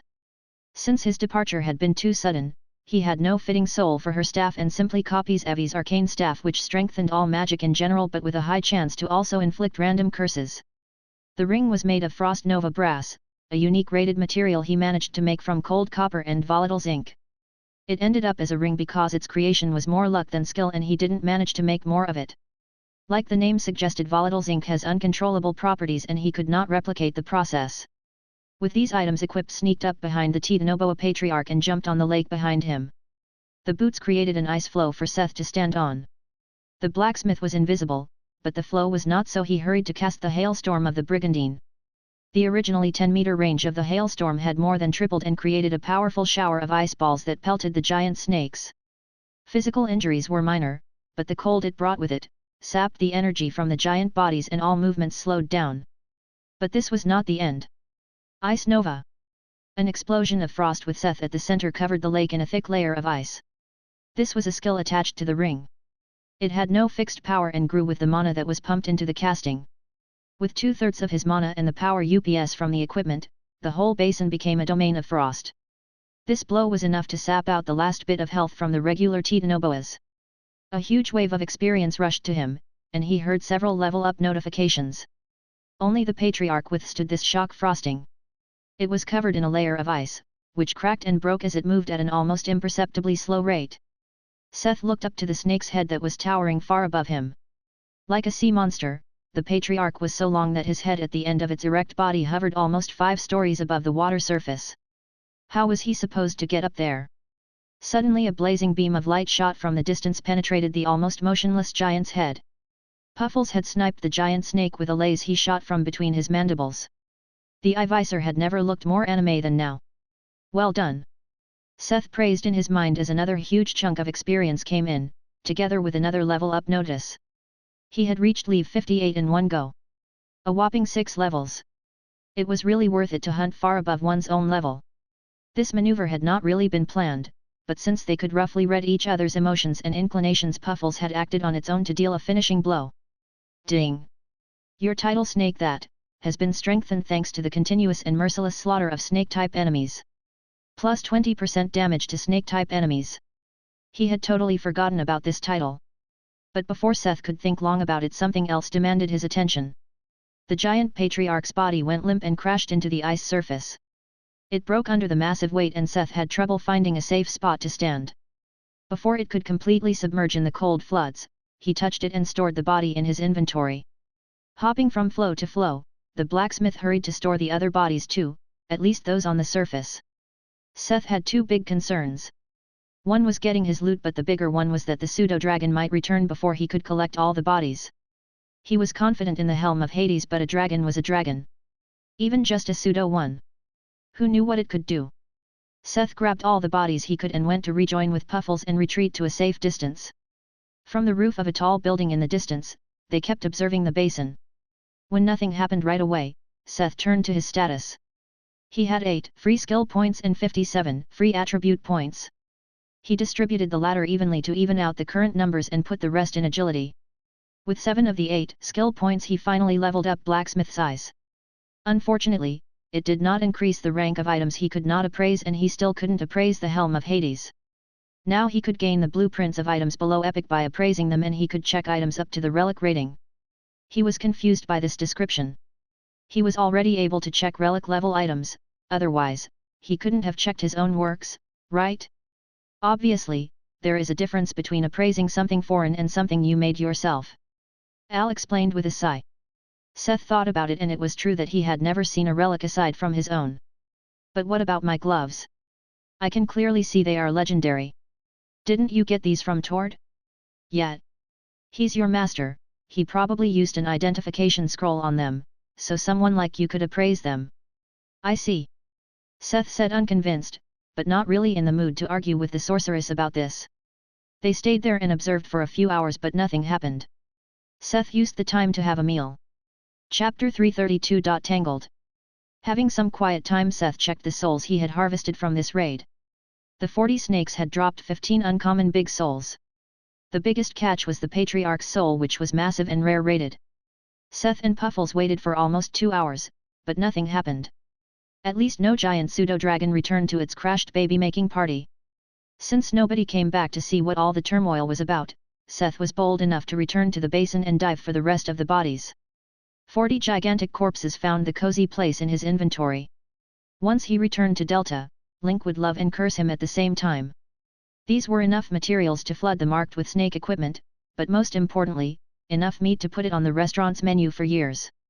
The gourmet hunter would be able to completely unfurl his culinary fantasies in the direction of snake-based dishes. What was really surprising was that he also found the corpses of a species of armored fishes among those of the snakes. They were collateral damage between Seth's and the snake's magic attacks. He was not picky and sacked those too. He left the water when he could find nothing more of interest. Back on the shore, he dried himself and his gear with a burst of flames. Then he used lifestyle magic several times to get rid of the disgusting swamp dirt and smell. There was no way he would do that again.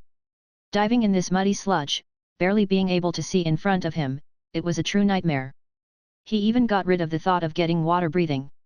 He wanted an item that would create a neat bubble around him, that kept the filth away from him.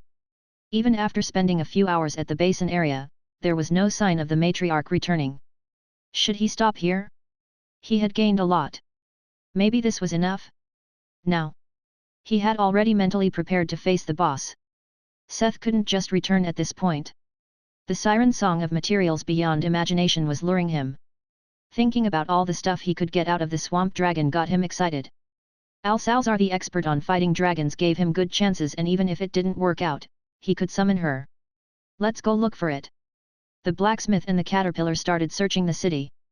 Soon he found out that he had kind of underestimated the situation. Further south from the center they found more and more of these lakes with even more snakes. None rivaled the first they encountered in the center, but Seth realized that the one mating ball was only the peak of a huge population of giant monsters that were happily breeding in these swamplands. For now, they simply flew by and did not interrupt these mating procedures. He really did not want to get surprised by the swamp dragon in the middle of a fight. As they were looking, the day darkened as thick black thunder clouds filled the sky, and soon a heavy rain started falling. Thunder rolled and the quick flashes of lightning turned the word in a weird slideshow. Puffles, go down. We stay here for now. The Ivisor landed on the forested roof of the building and returned to the pet space. It was easier to camp that way. Seth made his tent in the relative safety of the trees. The area was dry, and he gobbled up a few of his rations. The day was slowly coming to its end and the sky became darker and darker. The lightning strikes, on the other hand, became even brighter and more numerous. This isn't good. Al suddenly exclaimed. What? I don't know what, but something is happening. This weather is influenced by strong magic waves. Something about the pseudo-dragon maybe? Can you track the magic's source? Can try. Seth hurriedly broke away from the camp and summoned Puffles. The sudden changes and the vanishing of the dragon from the breeding knot had to be connected. Although the sorceress had assured him the pseudo-swamp dragon was weak, maybe it had found a chance to advance or something. Mounted on the flying centipede's back, they followed the vague directions of the pocket lich further northeast. Oh God! Illuminated by erratic flashes, they saw a giant hill towering in the distance. In between tall, intact and broken down buildings laid the giant corpse of a colossal ape. Piled up on top and around it were the bodies of other apes and monkeys of various sizes. Ding! You have witnessed the terror of field boss pseudo-swamp dragon matriarch. Experience earned. The giant and even the small ones looked completely intact, as if they had fallen asleep. If it wasn't for the enormous snake perched on the mountain of corpses. It was different from the last time he had seen it. Back then it looked like a gargantuan constrictor snake. Now it had a few sets of short, muscular fins along its body and a more rugged head that reminded him more of a dragon than a snake's. The long, saber-like teeth were sunken into the ape's neck, while the long thick body was tightly coiled several times around the victim's body. Looking at the scene, Seth finally understood what the snakes had been hunting to grow their population like this. The giant, gorilla-like ape the matriarch was currently preparing to swallow was at least the same level as the patriarch. Seth had not managed to actually see the field boss for real when it was hidden inside the snake ball. Now his heart sunk all the way down to his left pinky toe. He had thought he was prepared? He was wrong. But there was a silver lining. The matriarch was not unscathed after fighting a whole colony of enemies alone. The long body was covered in wounds and bruises after its fight with an almost equal prey. It must have been exhausted. It was the perfect time to strike, but wait a little longer. I think I know what it is trying to do. It is actually trying to forcefully give birth to a higher ranked species. She is forcing all of her power into the child to force an evolution. That's the reason for the weather phenomena. If the snake succeeds, she will give birth to a swamp dragon. But won't I have to face a dragon then? No. She won't succeed.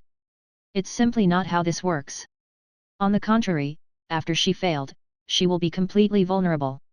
Following the Lich's advice, the blacksmith stayed and waited for the chance to kill a mother right after giving birth.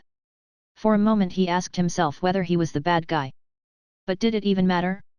Within an hour the giant snake had swallowed the King Kong-sized prey whole and continued with the smaller apes strewn around. As it was still gobbling down food, the swelling shrunk at a visible rate. According to the Lich, the snake was turning nutrition into magic power at an extremely high speed to quicken the development of the child and facilitate a fast birth. The magic waves kept growing in strength until even Seth could easily feel them like a strong wind crashing into his body. At the same rate, the thunderstorm became stronger and crazier. Massive wind and tornadoes were raging in the heavy rain, and there was almost no pause between the myriads of lightning strikes. No, normally the birth of a dragon is welcomed by the world. The problem is that this snake is trying to force the birth of a dragon. This goes against the natural order. Are you sure she will fail? Well, I can tell you that whatever she will give birth to won't be a dragon. She will definitely fail in that regard. But she won't fail giving birth to something, right? Right. Maybe we should stop her midway and evade both dangers? Puffles interjected. No, this is an opportunity. Don't you still need a mount? This will be your chance. Are you sure? Yes. Simply follow my instructions. Chapter 333. A snake won't give birth to a dragon. Time seemed to fly by as the colossus swallowed up all the prey and turned it into power to develop the child. Only when all the food was gone did the magic waves weaken. According to the sorceress, it was now concentrating on funneling the energy into the child. Although Seth planned on killing the pseudo-swamp dragon right after birth, he did give it privacy and did not watch the process of childbirth. He did this out of respect. Not because he was glad to live without the memory of watching a giant snake give push a slimy sack with a smaller snake wriggling in it out of its butt. Seth was just respecting its privacy. It's over, you can look now. Al informed him. When Seth looked again, the snake was limp lying on the ground, with a wriggly sack beside it on the ground. Puff, you know what to do, he said and left. Equipped with the helm of Hades, he snuck up on the giant snake. When he was in position, he gave Puffles a sign through their connection. The charged beam of light struck the swamp dragon's head, but despite the severe exhaustion, the attack was largely blocked by a shield. The giant creature raised its head to look in the direction of the attack. Suddenly it started twitching in pain and throwing around its massive head. When the creature was distracted, Seth had sunk the wyvern blade deep into the snake's nape. He had even used the sword skill Lacerate but could not instantly finish the beast. He was now holding on to the handle for dear life as it struggled from the pain. The blacksmith kept being thrown around as the snake rocked back and forth. He almost lost hold when the snake started smashing its head into a building. Originally, they had hoped he could end the snake in one strike. Being thrown around like this was not part of the plan. The full length of the sword's blade was buried in the snake's body, all the way up to the crossguard, but it was still not enough. It helped him to realize one thing. He really was not made for direct face-offs with giant beasts like this. Seth preferred being a glorified fly swatter and wiping out huge numbers from a safe distance. He had an idea, but he had only one chance. Currently, the sword was stuck in the tough flesh of the dragon, but he would need to act quickly once he enacted his plan. Seth grasped the hilt and used energy circulation. Like back then, during his training with Tord, he coupled his pyromancy with this kind of sword energy. With a quick burst, he channeled a great amount of mental energy into the blade and created a pale blue jet flame that shot from the sword into the tough dragon flesh. An overwhelming scream of anguish shook the city. Puffles saw the bright fire explode from the throat of the colossus. Using the chance when it finally held still, he shot another beam of light. Unblocked, it erased a big chunk of flesh some distance below the exit wound of the fire. Finally, the giant snake gave in to the damage and exhaustion and fell limp. So much for its tired, Seth complained as he tried to regain his breath. He needed to push almost all his mental energy into this attack, otherwise, the flames would not have penetrated but exploded right back in his face. That's how tough the pseudo-dragon's body was. Hey, it's still somewhat a dragon. If this worm was not completely exhausted, it would have wiped the floor with you in such a confrontation. The sorceress scoffed. Seth took off the helm of Hades to wipe away his sweat when a notification distracted him. Ding! Conditions have been met and your weapon Wyvern Blade has evolved into Draconic Blade. What? Seth exclaimed in surprise and checked his Wyvern Blade in a hurry.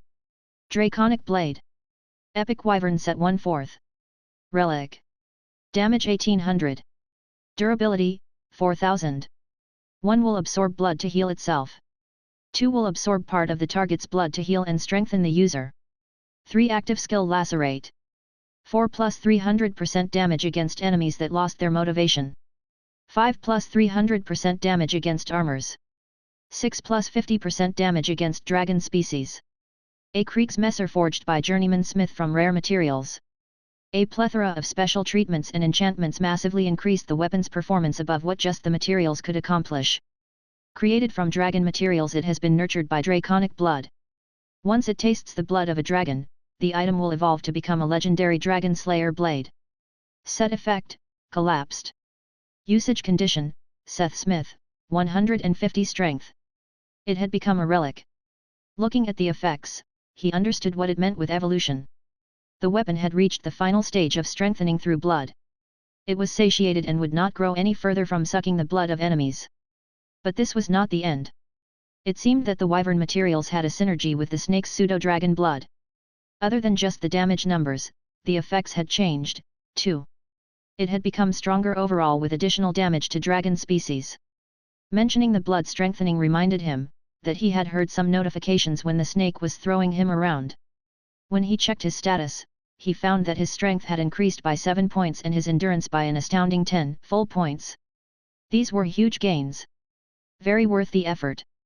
The physical aspects of the set effects were also slightly strengthened. The really surprising part was the last sentence of the flavor texts. If the weapon got a baptism with actual dragon blood, it could evolve further to become a Dragon Slayer blade. Seth had heard about these weapons from Alzalsa. There were several ways they could be achieved, but the point was that once they were created, they were the bane of dragons. But the crux was, that one needed to get the blood of a dragon before getting one's hands on its greatest weakness. It's not over yet. Look out! Puffles suddenly sent him a message. The swamp dragon's giant body was still twitching. In an attempt to eradicate its and its child's enemies, the matriarch had collected her last reserves and whipped around to swallow the tiny foe whole. In a panic, Seth managed to jump away thanks to the Eye-Visor's timely warning. He had evaded the giant maws and was now eye to eye with the snake's giant eye that was looking down at him. The intelligence and sorrow in its gaze were undeniable. "What do you want to hear from me?" "Sorry," he faced the blame in its stare. Then he had an idea and carefully approached the giant head. If it was intelligent, he could talk to it. "You are dying. If you want to have a chance to meet that child again, don't resist." He didn't know whether it simply lacked the energy to resist or really didn't resist, but he was able to place his hand on the scaly cheek. Soul capture went smoothly and the light in the giant snake's eyes finally dimmed. Ding! You have killed Pseudo-Swamp Dragon Matriarch Leave 87, you have earned experience. Ding! Your title Giant Slayer has slightly strengthened through the number of large enemies you have killed. Plus 25% damage increase to large opponents. Ding! Title, Root and Branch gained. You have killed a patriarch, a matriarch, and members of their offspring all the way down to the younglings. Ding! You have leveled up. You are now Leave 59. As awesome as the improvements on his status were, his biggest gain was the soul he now held in his hand. Pseudo-Dragon Soul, Massive, Ego, Epic Plus, Crafting Material. The soul of a Titanoboa matriarch that managed to fulfill the requirements to become a dragon. Seth's eyes were shining. Except for its size, it was almost the same as Alzalsa's soul back then. Even though it stated only massive, it was in a totally different league compared to other massive souls he had seen, like the wyverns or the hanging trees. The bigger the souls became, the greater became the differences within the same rank. It was worth drastically reducing the experience he gained, to be able to get his hands on such a high-quality soul. He also found that he had picked up the souls of the apes the matriarch had fed on. Many common small and medium souls. But also some big uncommon ones that rivaled those of the snakes he killed. The biggest surprise was that the giant ape had also dropped its soul. It was massive like the patriarch's, maybe bigger, but only rated uncommon. It was such a windfall, that he could barely come up with something he could do with this. And this was not the only gain from this kill. The body of the matriarch was so massive that he could not stack it but could only store it in its own inventory slot. At least that was what Seth would have liked to believe, but it was simply counted as a different item. And their business was not over, yet. All of this took longer to describe, but just moments had actually passed since they had defeated the pseudo-dragon. Seth turned towards the wriggling something that had just been born. It was still caught in a thin membrane and struggled to free itself. Chapter 334. Here be almost dragons. Approaching the slimy, writhing sack, Seth felt a little disgusted. Okay, not just a little. Don't be such a wuss and help it. Are you sure this is strong? It can't even get out of its membrane. Yes, I am sure. Fine. The leathery membrane was about the size of a potato bag. He was glad for wearing gloves and he grabbed the membrane and held it still, so he could cut it open with a knife. A roundish head with big, sparkly eyes was stuck out from the hole made like this. The eyes never left the blacksmith as the rest of the stubby, bluish-gray snake left the sack silently. The big, almost completely black eyes stayed innocently focused on him. Imuji, leave one. Are you? No, you are not my mother. Who are you? Did you kill her? It was a new innocent voice that echoed in his mind, but the question was shockingly blunt.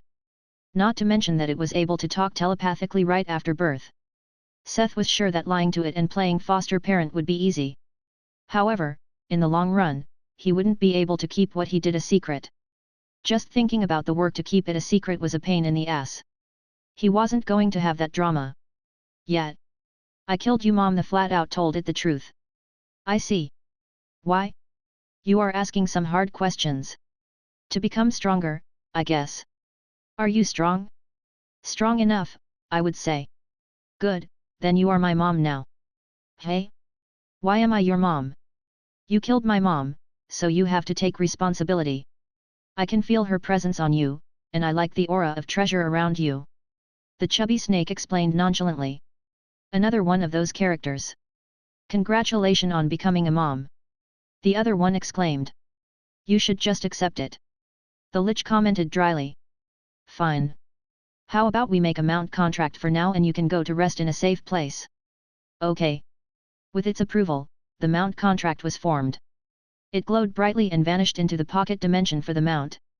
Well, this went smoother than expected. What did it mean with the aura of treasures? It's an imuji, which means that it just needs the right opportunity to become a dragon. Dragons have the inborn habit of desiring treasures. As a blacksmith who keeps mass-producing and wearing epic and better items, you look like a walking treasure chest to them. Al explained matter-of-factly. I see. So it came out as an imuji, is that good or bad? What other possibilities were there? Well, there were a few, but most likely was either an imuji or a flood dragon. Wouldn't a flood dragon have been better then? He mumbled. He thought since the name had a dragon in it, it would have probably been stronger. Not necessarily. Flood dragons have a worse temperament. It might have tried to fight you. And the strength? Well, flood dragons are slightly stronger since they have inherited actual dragon blood, unlike an imuji that evolves from a snake. But imujis are said to be more intelligent, they learn quickly and are naturals in magic. I see. Well, I think we can talk about it a little more at a later time. For now, we should return to the others. Seth had accomplished everything he had set out to do.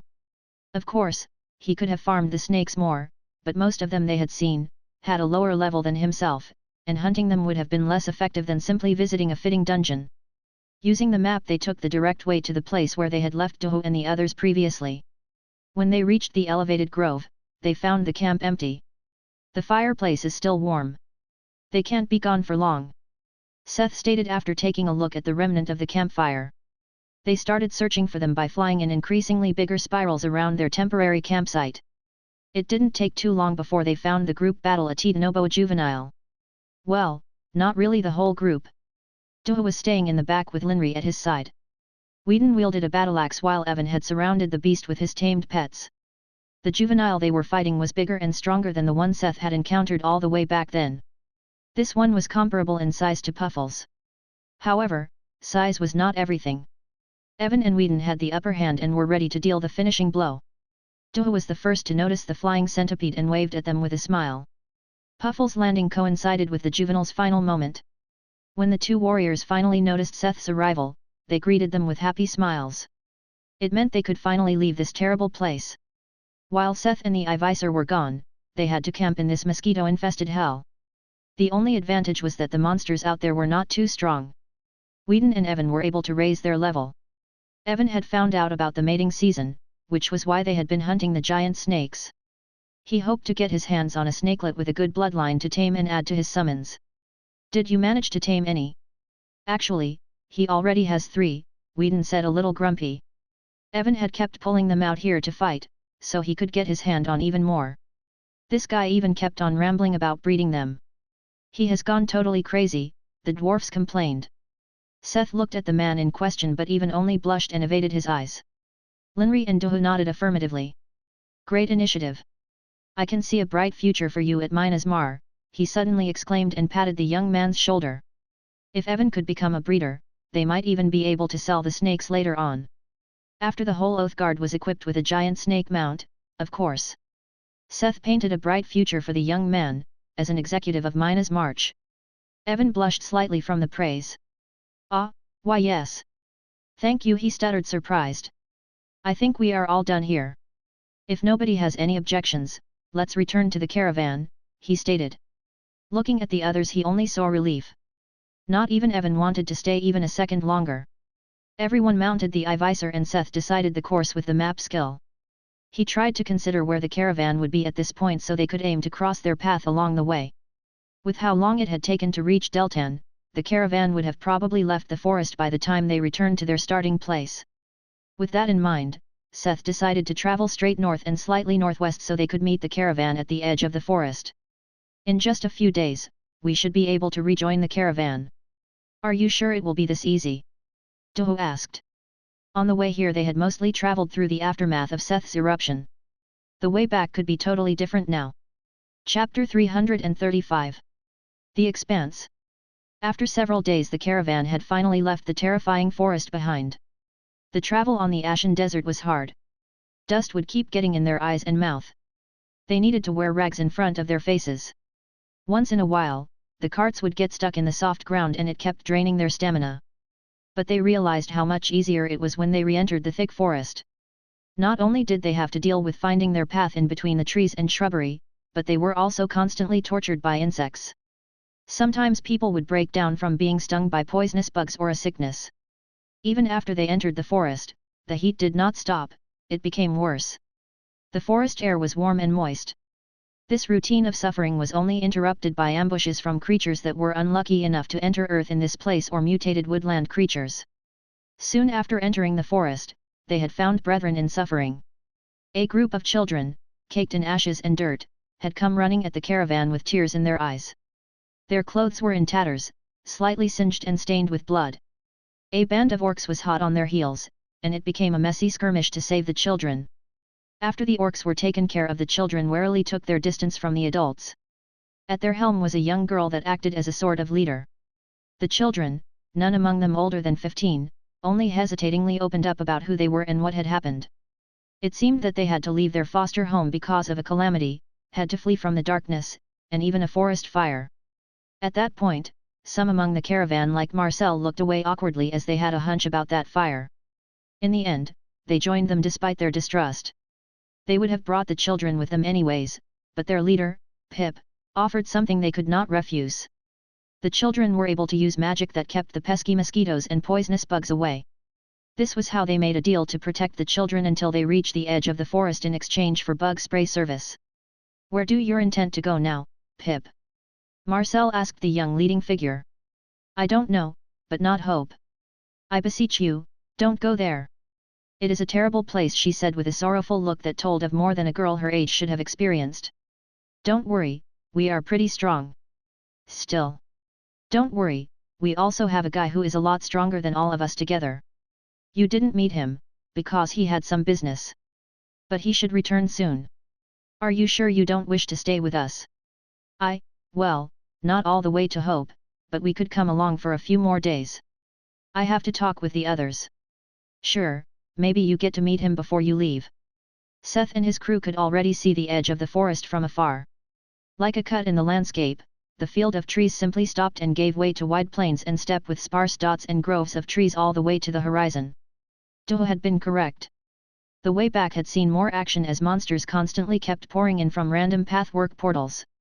However, they did not pose any obstacle to their travel. Not with Toho, Puffles, and Seth in the group. This way Seth managed to collect a few more small and medium-sized souls. His biggest regrets were the gale birds that managed to run away from them. It was a kind of bird of prey that was partly wind, like a spirit. He was sure their souls would have had an interesting effect. They had chased after them, but they were faster than Puffles, and after his flight time was over, there was nothing they could do but continue their journey. After reaching the border of the forest they finally took a real break. Puffles' stamina was tremendous, but even he was tired. The others were not much better off. Sleeping on a flying or running centipede was possible, but not very restful. It was more of a passing out from fatigue. Toho was still fine, and Seth could deal with it, but the other three could barely think straight. While Seth set up the camp, it was the tiger's time to shine. As a warrior from many walks of life, he had expertise in tracking prey and people. He would travel along the border of the forest and look for signs of the caravan passing. Once they found their tracks, they could simply follow them until they caught up to them. Although the plains seemed safer, it was still dangerous to go alone. But Seth had to stay with the camp in case something happened. They could only trust in the tigerman's strength for now. Even if he could not beat something, he was confident in running away. The blacksmith stayed in the camp and set up the portable barriers and motion sensors before resting himself. The blaring alarm of the motion sensors woke him up. What happened? He had just rested his eyes a little. A bunch of apes had approached the camp from the forest. They looked similar to the small ones the giant snake had fed on. They were comparable in size to humans with bright golden fur. Seth could not really name an ape or monkey they looked like. Gold Olobo leave 32. Since they were aggressive anyways, Seth used observe to get an idea of their strength. The great me, need rest, I won't help. Don't worry, they are not much. Just right to try something. After the group of almost 30 monkeys had set off the alarm they had charged at the camp, where they were stopped by the barriers.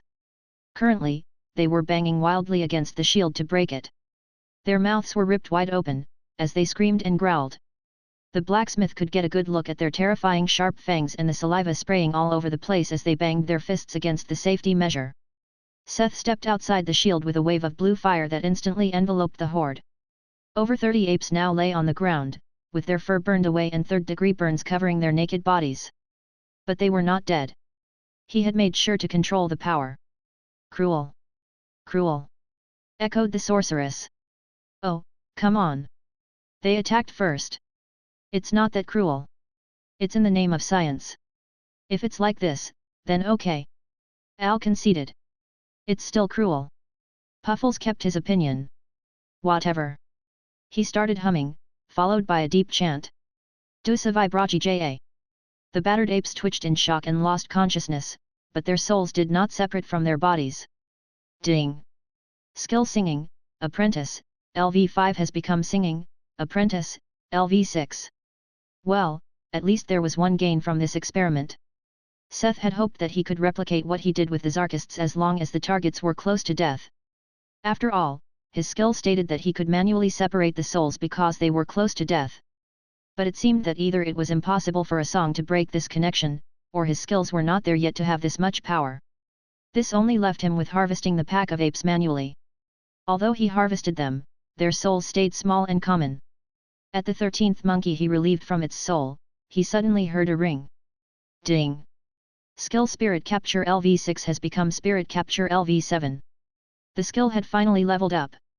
He knew it was the right decision to wait for a little, instead of using his SP on it. Looking at the skill he looked at the perk list. His eyes widened when he saw what came with level 7. Harvested souls now had a 20% chance to contain the ego of the target. He looked at the remaining creatures on the ground.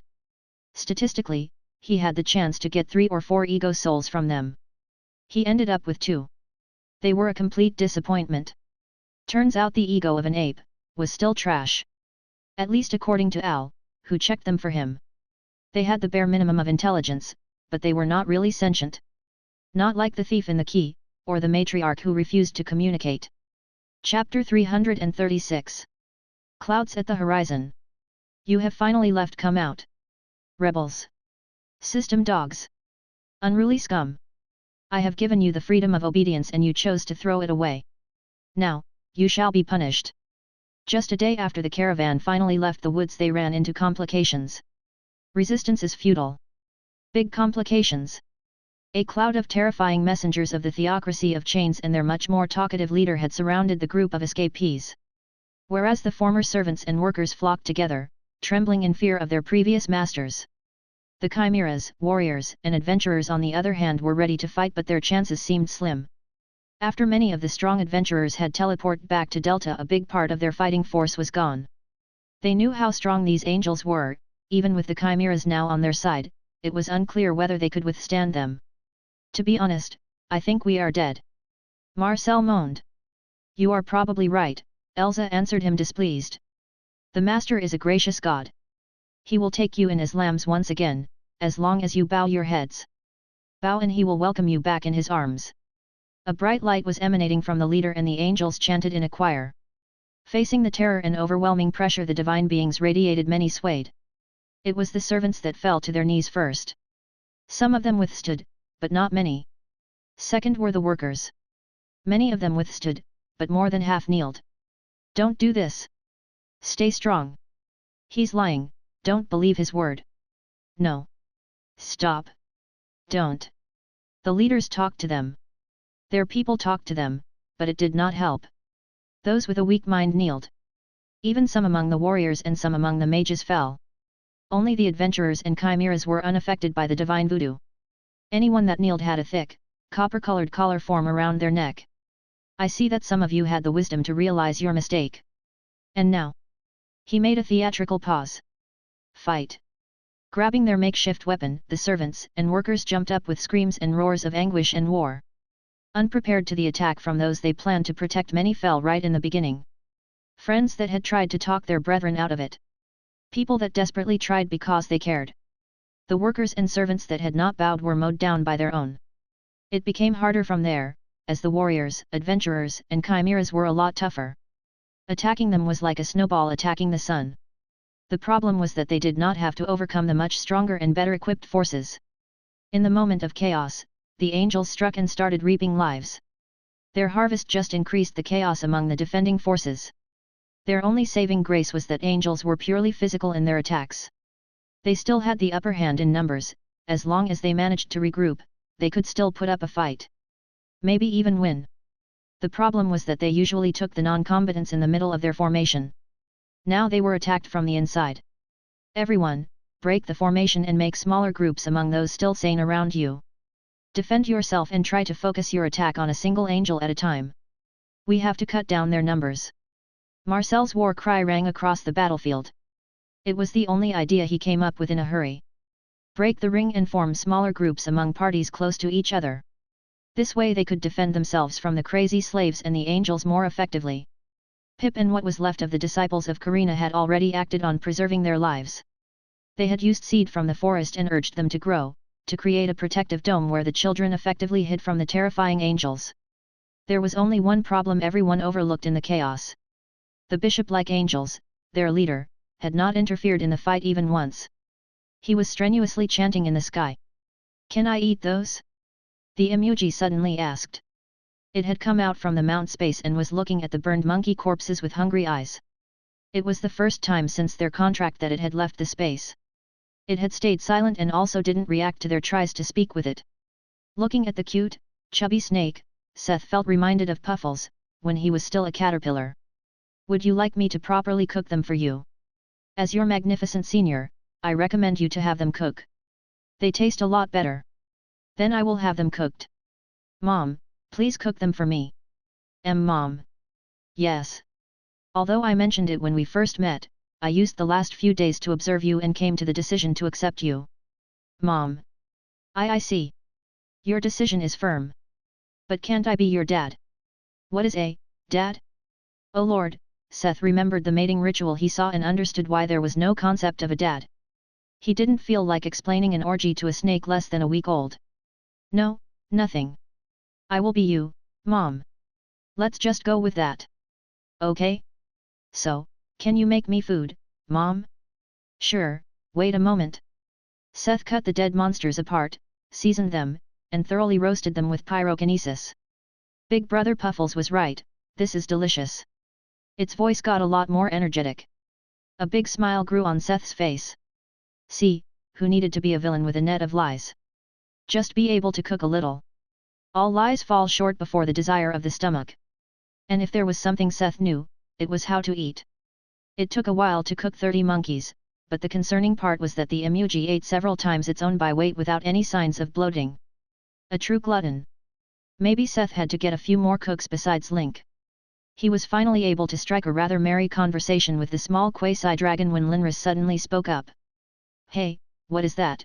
She asked and pointed to the distant horizon where a giant smoke cloud was rising high into the sky.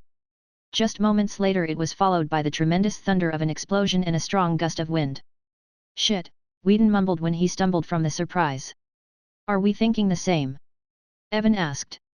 You think it's either Dohu or the caravan? It has to be, right, the young man insisted. You know, the world is big. It is not always about us and the people we know. But we should go and take a look, just in case. Are you ready, Puff? The great me is always ready. But what about my food? The teary-eyed snakelet whined. There were still over 10 monkeys left. Don't worry, I will pack them up and you can eat them later. Seth appeased the child's crying. They broke off the camp, packed everything away, and mounted Puffles. What about Dohu? Whedon asked concerned. He's a big, strong tiger. He can look after himself. Seth appeased the dwarf's concerns. The question answered itself once they set off on the flying nightmare centipede. After just 30 minutes of travel, they found a giant tiger sprinting across the plains. It was on running in the direction of their camp. The Ivisor lowered its altitude until the tiger noticed them and came to a halt. You saw the explosion? It had to be the caravan, the tigerman stated after transforming back. Why? I found their trails and was on my way back when it happened. It's the direction the caravan had traveled. It coincides too perfectly to be a coincidence. All right, get on, Puff. We go and take a look. Seth decided. Dohu joined them on the Ivisor's back, but when the centipede wanted to get back in the air, but Seth stopped him. Let's travel by ground for now. If that is really the location of the caravan, it's better you have some mana left. Chapter 337. A blacksmith can be late sometimes.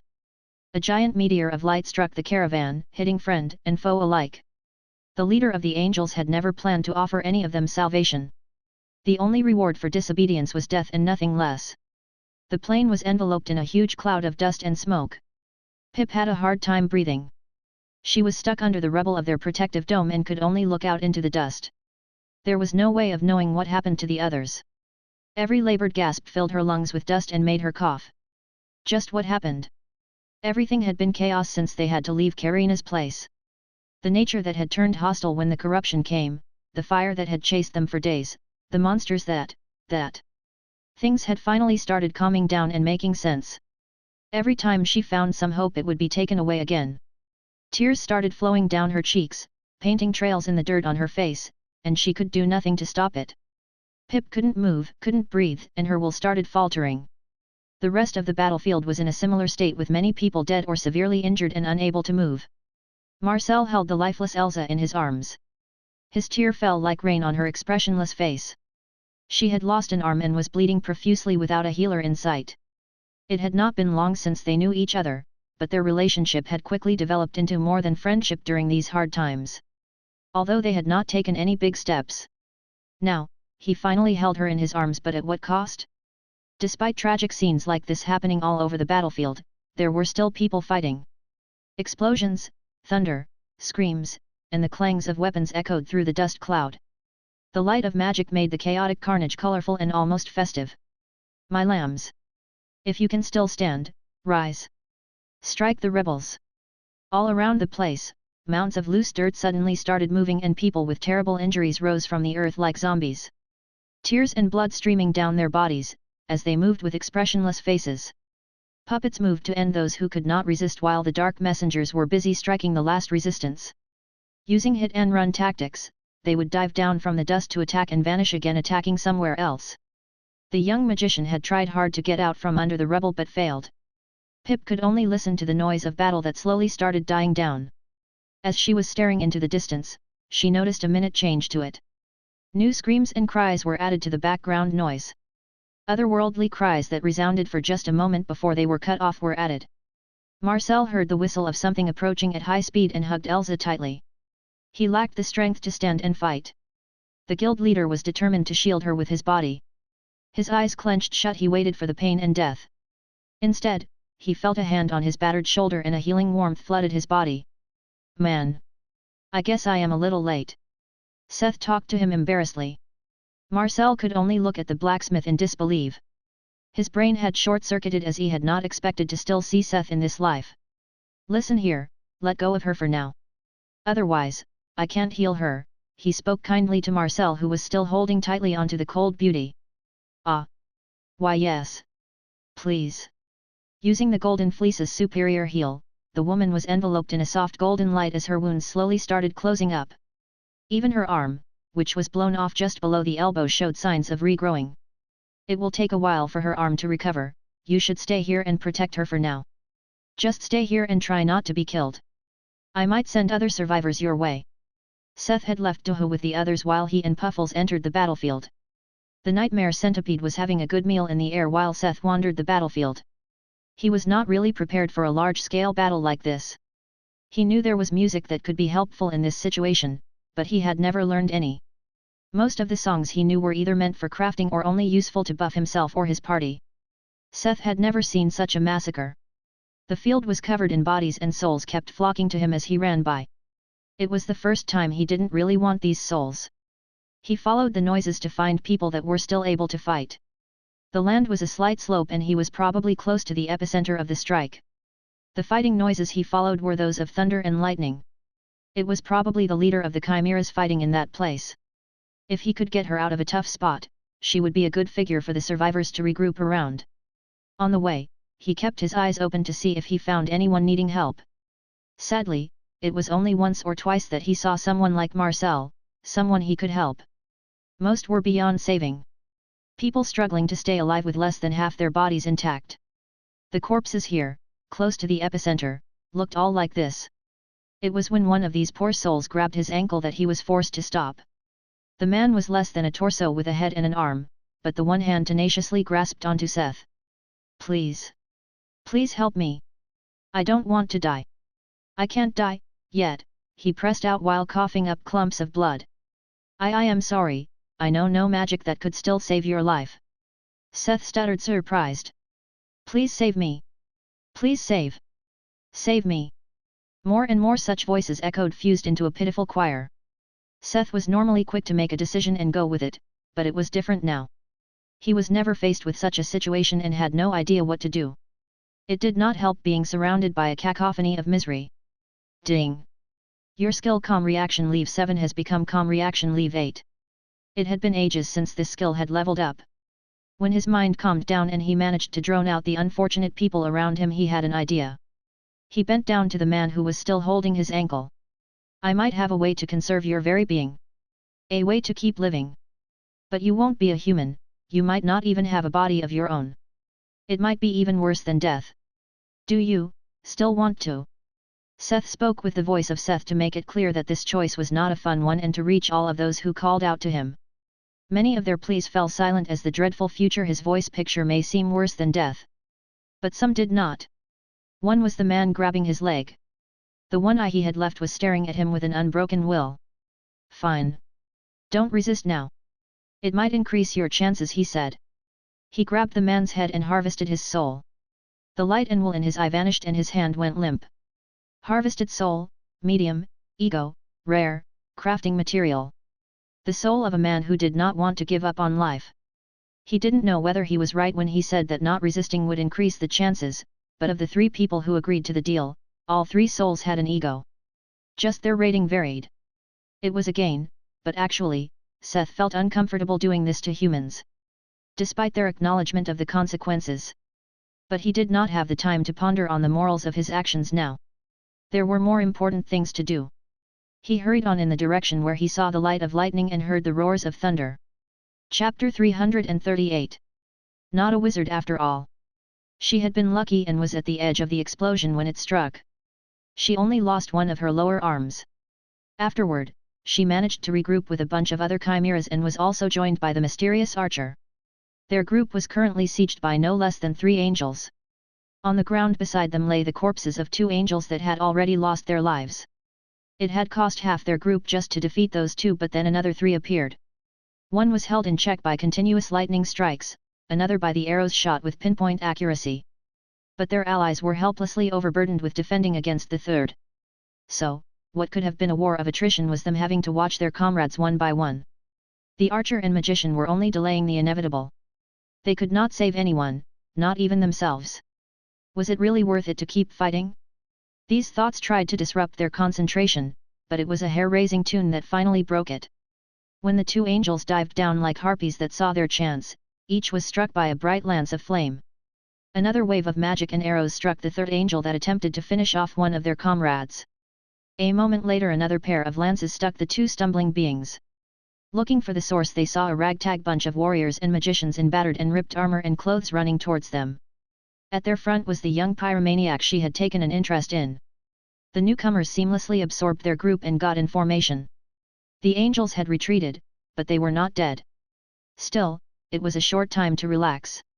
"You are a little late," the chimera mage stated, looking at the corpses of her comrades in sorrow. The archer stayed silent.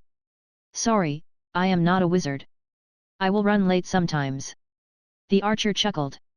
"What?" the magician asked and looked between Seth and the archer. "Just a saying, don't worry. How are you? Aside from the obvious?"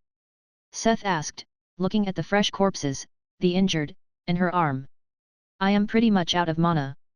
I am almost out of arrows, too," it finally talked. "But only to demand ammunition." "Well, lucky you, silent man. I have arrows, good ones even. Other than that, I can only offer a small mana potion." Seth gave the archer a pack of 50 adamantium arrows that had their tips enchanted with decay, and he handed the chimera leader a mana potion before using healing magic on her. He had been lucky enough to collect a bunch of people on his way, and among them was a priestess. Her healing magic was nothing special, but enough to take care of non-severe wounds. Now, the chimera's group, or what was left of it, was added to the blacksmith's company, and they traveled further towards the edge of the battlefield. They picked up anyone they could save on the way. As for those they could not help, Seth asked the same question every time and would take their souls. He did not explain it to the group, which made it look like a weird way of mercy killing them. The dust had finally started clearing up when they got closer to the edge. In the sky, they could see the contours of the angels, but there was also the giant shadow of Puffles hunting them. Of the initial 30, only about half were now left in the air. They had finally left the initial blast radius of the attack when a giant shadow started charging at them.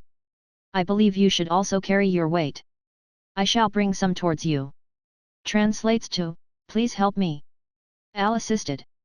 A slightly battered Puffles broke out from the dust cloud and was followed by 5 angels that tried to surround him. Seth was the first to react because of the head-up and stopped 2 angels with a fire lance each, before layering 2 fire shields on the eye visor, whose own shield seemed to be on cooldown. Shortly after, one of the stopped angels was ended by an arrow that penetrated its metallic head. Third, to react was the chimera leader, who stopped another angel with a lightning ball. These 3 reacted in the very first moment. The rest of the angels were hit by the attacks of the party members. The moment the angels were stopped in their track, the nightmare centipede turned around and snagged 2 of them from the air. A third and fourth were cut apart by his sickle arms. The last one was able to dodge a body tackle and ran back into the sky. "See, was it that hard to contribute?" Translates to, "Thanks." After his thanks, Puffles followed the angel that was on the run. With the dust finally settled, the angel leader could also get a better look at what was going on. He was not happy with what he saw. "You system dogs! How dare you vermin defy divine punishment!" It had seen what just happened and started shooting purple rays at them. They all dodged, but one unlucky fellow was not fast enough and became an example of what happened when the purple ray found their target. The poor dude had turned into a bronze statue. Before they could come up with a strategy, another wave of purple rays was shot at them. This time they managed to cast several shields in time and found the weakness of the purple ray. Although their effect was very mystical, there was no force behind it. Even the weakest shield could block them. "We should focus on that guy. With Puffles around, the angels are not as much of a problem. Unfortunately, he is too far up for me to hit him with my lightning. I am also uncertain to hit it at that range. Then we have to bring that thing down a little. I can try something," Seth said. He unequipped a few of his items, like his rings, to weaken his fire magic. Otherwise, there would have been a high chance of friendly fire. Next, he used the gloves to cast fire rain. The fireballs that would fall down like a light meteor shower formed high in the air to then crush down in the ground with great velocity. As he had hoped, the fireballs formed even higher up than the position of the archangel. The angel leader turned around when he sensed the attack and easily blocked them with a shield. But they were just a diversion. The next moment, an arrow penetrated his lower back. 3 more struck it through the chest, the shoulder, and the neck. "Haha! Your pitiful attack can't harm Ugh." "What?" They could see the reason for the leader's reaction even from the distance. An ugly, flaky patina-like rust was slowly spreading from the arrow wounds. As a high-ranking divine being, it could resist the mind effects of the bow, but not the 2 layers of decay born from a strong curse and the curse of a vengeful soul. The angel even twitched in pain and shock and fell for a short moment before he could catch himself. When he did, another arrow, aiming for the head, was already coming in and he dodged with a roll, lowering his altitude even further. The next moment it was faced with 2 arrows and a lightning strike. It had gotten into range. "You little!" he exclaimed angrily and put up a shield to block their attacks. "You think you are very smart? Just you wait. I will crush your hopes in but a moment." Suddenly the angels all around the battlefield came to a halt and charged back toward the leader. Shit, the archer, Seth, and anyone who had been at the stronghold cursed. It was the same pattern. "We have to get rid of him. Quickly. Puffle, come here. You have to bring me up there." Chapter 339. When the hammer falls. The giant flying insect dived down and then charged up toward the chanting angel. It got ready to dodge as it kept its chanting up and summoned the lower messengers for the ritual. When the centipede drew nearer, there was an incomprehensible mumbling growing in volume. As the distance shrunk, the mumbling fused to a song, and it pulled the angel's attention like an itch. People chanting songs they shall never share and no one is to dare disturb the sound. In shock, it realized how close the centipede had come and wanted to dodge, but there was no need to. It simply rushed past him. The ritual was almost completed, but the sound of the song increased. It tugged at his mind and delayed his magic. "Take my vow that I will reach you, that my words, like silent raindrops, fall to turn you into the wells of." Something hit his back and almost broke his concentration. He felt the weight. He felt someone grabbing onto him, but he could not see him. And all will whisper in the sound of silence. It was too late. His chant stopped as if stuck in his throat. The whole setup of the rituals was suddenly broken apart by a ripple originating from the angel leader. As if hit by a wave of nothingness, all the lights, the ritual, and any unfinished magic in the vicinity were negated. He could not chant, he could not even cast any magic to protect him from the invisible assailant. A terrifying heat started spreading through his body. It struggled to get the attacker off, but it was far from strong enough. Another song started after the first one ended. Was this, dwarven tongue? "With thy fire and my forces made, every metal, axe, and blade." Ting! A clear clash resounded and everyone on the battlefield could hear it. The angel's head was struck by an overpowering blow, and he was thrown into disarray. "Metal wrought like fish's mail, and dragon scale, to keep you hale." Ting! The angel had a hard time as he was kept being hit in the head with great force and started falling. A weird energy kept invading his body and he was unable to realize what was going on. The molten metal poured, and pounded into sword. Ting! With every strike, he lost his consciousness and could not stop his fall. Like a virus, the foreign energy kept invading and there was nothing he could do. The blade be forged and bound the hilt, hordes are gored and blood be spilt. Ting. Confused and trapped in agony, it just wanted this to end. Ting. The impact came, but no end was near, as it was not the final strike. It was the ground, and its back crashed and bent over a huge metallic object. The metal messenger of a god was draped over an anvil while a blacksmith was forging him to death. Buckler and corselet, axe, and sword, and shining spears will slay the horde. Ting. Like a waking call, the clangs of iron being forged woke the survivor on the battlefield. As if lured by the clear ring, they stumbled towards the sound and assembled in the vicinity. Ever since the ritual was interrupted, the lower angels just stood in the air as if in a stupor. Easy prey for the hungry Ivisor. No matter how many people surrounded the big anvil that had appeared out of nowhere, the blacksmith's hammer never stopped. He had taken off the helm of Hades. Sweat was pouring down his face, but in his eyes, there was a craze that kept people from approaching. Even Marcel and Elsa soon joined, and sometime later Duhu and the others also joined. They all just watched in horror and fascination as the humanoid figure was forged alive. Limbs became swords or shafts as the creature was still struggling chaotically. But wherever the hammer fell, its smoldering body went rigid. As the work went on, the struggle was beaten out of the material and turned into lifeless equipment. One leg became a spear, the other a poleaxe. One arm became a sword, the other a staff. Every time one was done, it was severed from the torso. Then Seth started to strike the chest and turned it into plates that became a shield and a breastplate. Finally, it was only the head left. Deformed from mighty strikes, it had an expression of absolute confusion and horror on its face. So much that many of the audience could not watch any longer and had to turn away. Ting. The forges fire, ashen cold, no song is sung, no hammer falls. With this, the song finally ended and Seth was done. In the end, the head became a helmet, a mask, and a set of daggers. The mask was the face of the angel leader, still being able to move. Seth could have easily harvested its soul. But this was his revenge for making him go through the last weeks. Imprisoning its ego into an item that would be used by others, like a slave. This seemed like fitting revenge to him. Unfortunately, he could not see any option for these items. Was it because they were made from a material foreign to the system? Like Puffles, who did not conform with the system, because it was the divine messenger of a deity that never joined it. He would have to try them out, like the helm of Hades.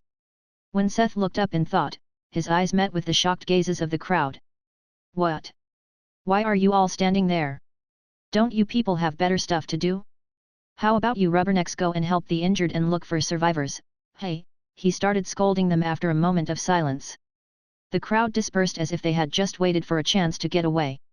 Only Duhu with his party, Marcel, Elsa, the archer, and the chimera leader stayed. Looking at them, he could only sigh. Are the other leaders dead? Even if they are not, they were not among the people healthy enough to come and watch, the chimera said matter-of-factly. Oh yeah, did you meet any people on your way out? Seth asked when he remembered the quest he had come across. Unexpectedly it was Elsa, the cold beauty, that had a sudden big reaction. The children. We have to look for them. They might be terribly hurt.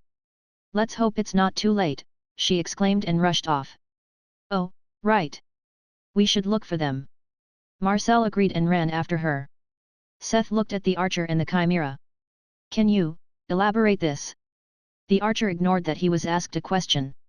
Only the chimera was kind enough to update Seth on everything that happened to the caravan lately. A group of children that learned magic without joining the system, yet? Interesting. Let's go look for them. I believe they erected some kind of wooden dome to protect themselves in that direction. The archer suddenly gave useful information and pointed in a direction. At a huge pile of broken wood, they found Elsa, Marcel, and a few others hard at work to lift the rubble and search for the children. Get away from the pyre, I mean the rubble. Let me deal with it. Ever since he gained the trait of Kin of Fire, his fire manipulation had made a huge leap, not just in raw power but also in control. In close vicinity, he could even use his pyrokinesis as a sense of heat detection to detect living beings. Using this, he could pinpoint the location of survivors and burn away any wood that was in their way. It was only when he tried to calm down and concentrate on this sense that he noticed a gaze latched onto him. It was a young girl, maybe 11 or 12, that was staring at him intensely. Don't worry, I will find your friends. Seth said awkwardly. He had no idea how to deal with children or what was best to say here. That's why he decided to drop the standard line from movies and TV. Then he did his best to ignore the girl and concentrate on actually finding those friends. After half an hour he had freed 7 children from the pile of wood, but that was it. All others were. I'm sorry, but there are no other survivors trapped in this pile. Chapter 340. Virtue. She tried hard not to cry. She was the oldest now. She had to be strong. But no matter how hard Pip tried, she could feel the big hot tears welling up in her eyes.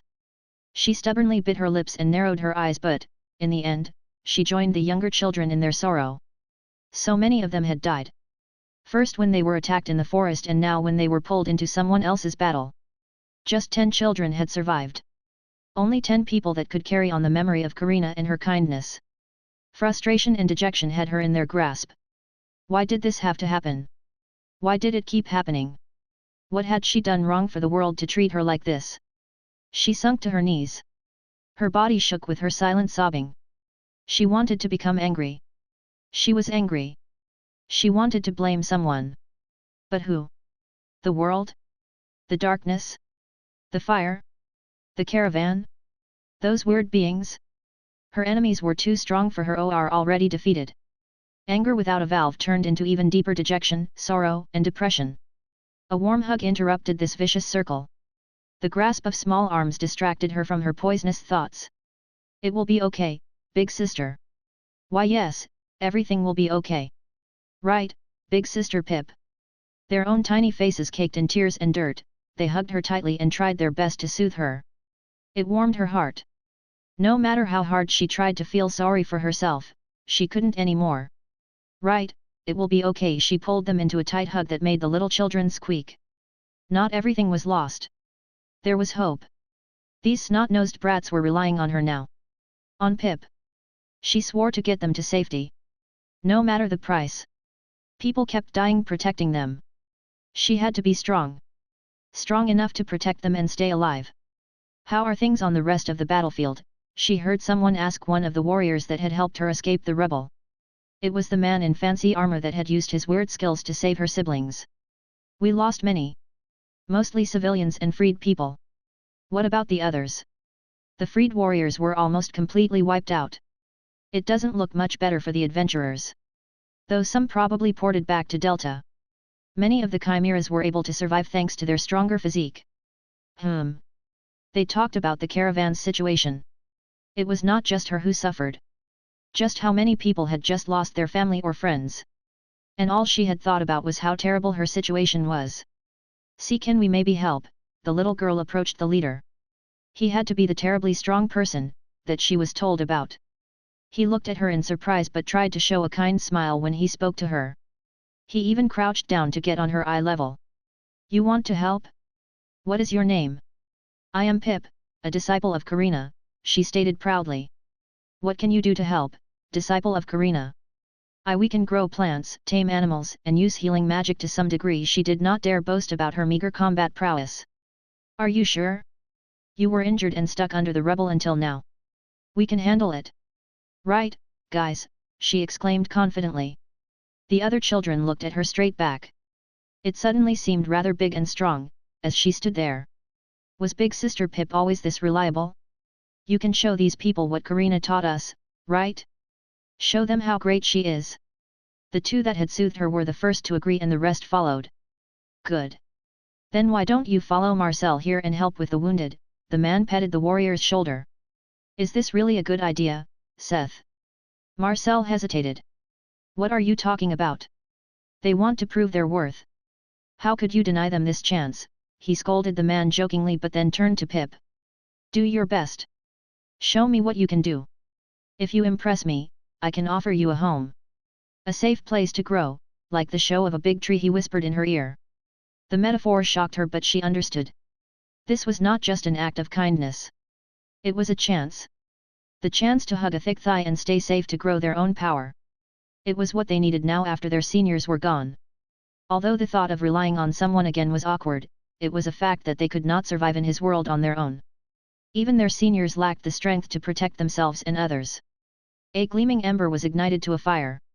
She wanted to grow and become strong. So strong that nobody and nothing could take something away from her ever again. She discarded her vain imagination about superheroes or villainesses. Pip would become strong, stronger than fiction. Seth saw the fire ignite in her eyes. The girl may have been young, but people with such desires would go a long way. And it was in his interest, that they were part of his camp when they started their journey to greatness. The more people he had under him, the less work he had to do himself. It was all for his greater goal. Lazing around. Or at least do whatever he wanted. He wouldn't give up on blacksmithing. It was a great and interesting hobby. He followed Marcel and the children to the temporary camp, where people tended to the wounded. Everyone was hurt to some degree, with many being severely injured. A wide area was opened and flattened with earth magic where the injured were bedded on blankets on the ground. When Seth entered this area, he heard a childish voice. "Can I help too, Mom?" "Hey? Wait, do you know healing magic?" "Yes, I learned it from watching you and Big Brother." "Big Brother?" "Right. Puffles could have been a big help, too. But he was out of mana after the fight and spent his time recuperation and digesting the angels he had hunted." "All right. Come out. Let's test it on someone with light injuries first, just to be sure nothing goes wrong." Seth's worries were unfounded. The chubby little snake was able to perfectly cast superior healing magic. "I told you, a genius in magic." The Lich commented smugly.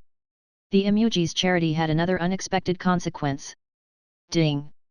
Your partner Imuji LV.1 had unlocked the virtue stat. Ding! Your partner Imuji LV.1's virtue has increased. Luck +1. He hurriedly checked the Imuji's status plate and it was true. A new stat, virtue, had appeared on it. The snake had just healed someone with several broken bones and its virtue had jumped to 23. As the mount kept healing people, the stat kept rising. Ding! Your partner Imuji LV.1's virtue has reached 100. Luck +1. It was a similar effect to having Finn in his party. A fairy increased the luck of every party member. It was similar for the Imuji. As long as the snake stayed as his mount or pet, he would have a luck bonus of 2. Seth was always happy about more luck since it was a skill, he could not strengthen with ability points. All he had to do was have the Imuji do good deeds. That didn't seem too hard. He looked at the field of injured and also got to work.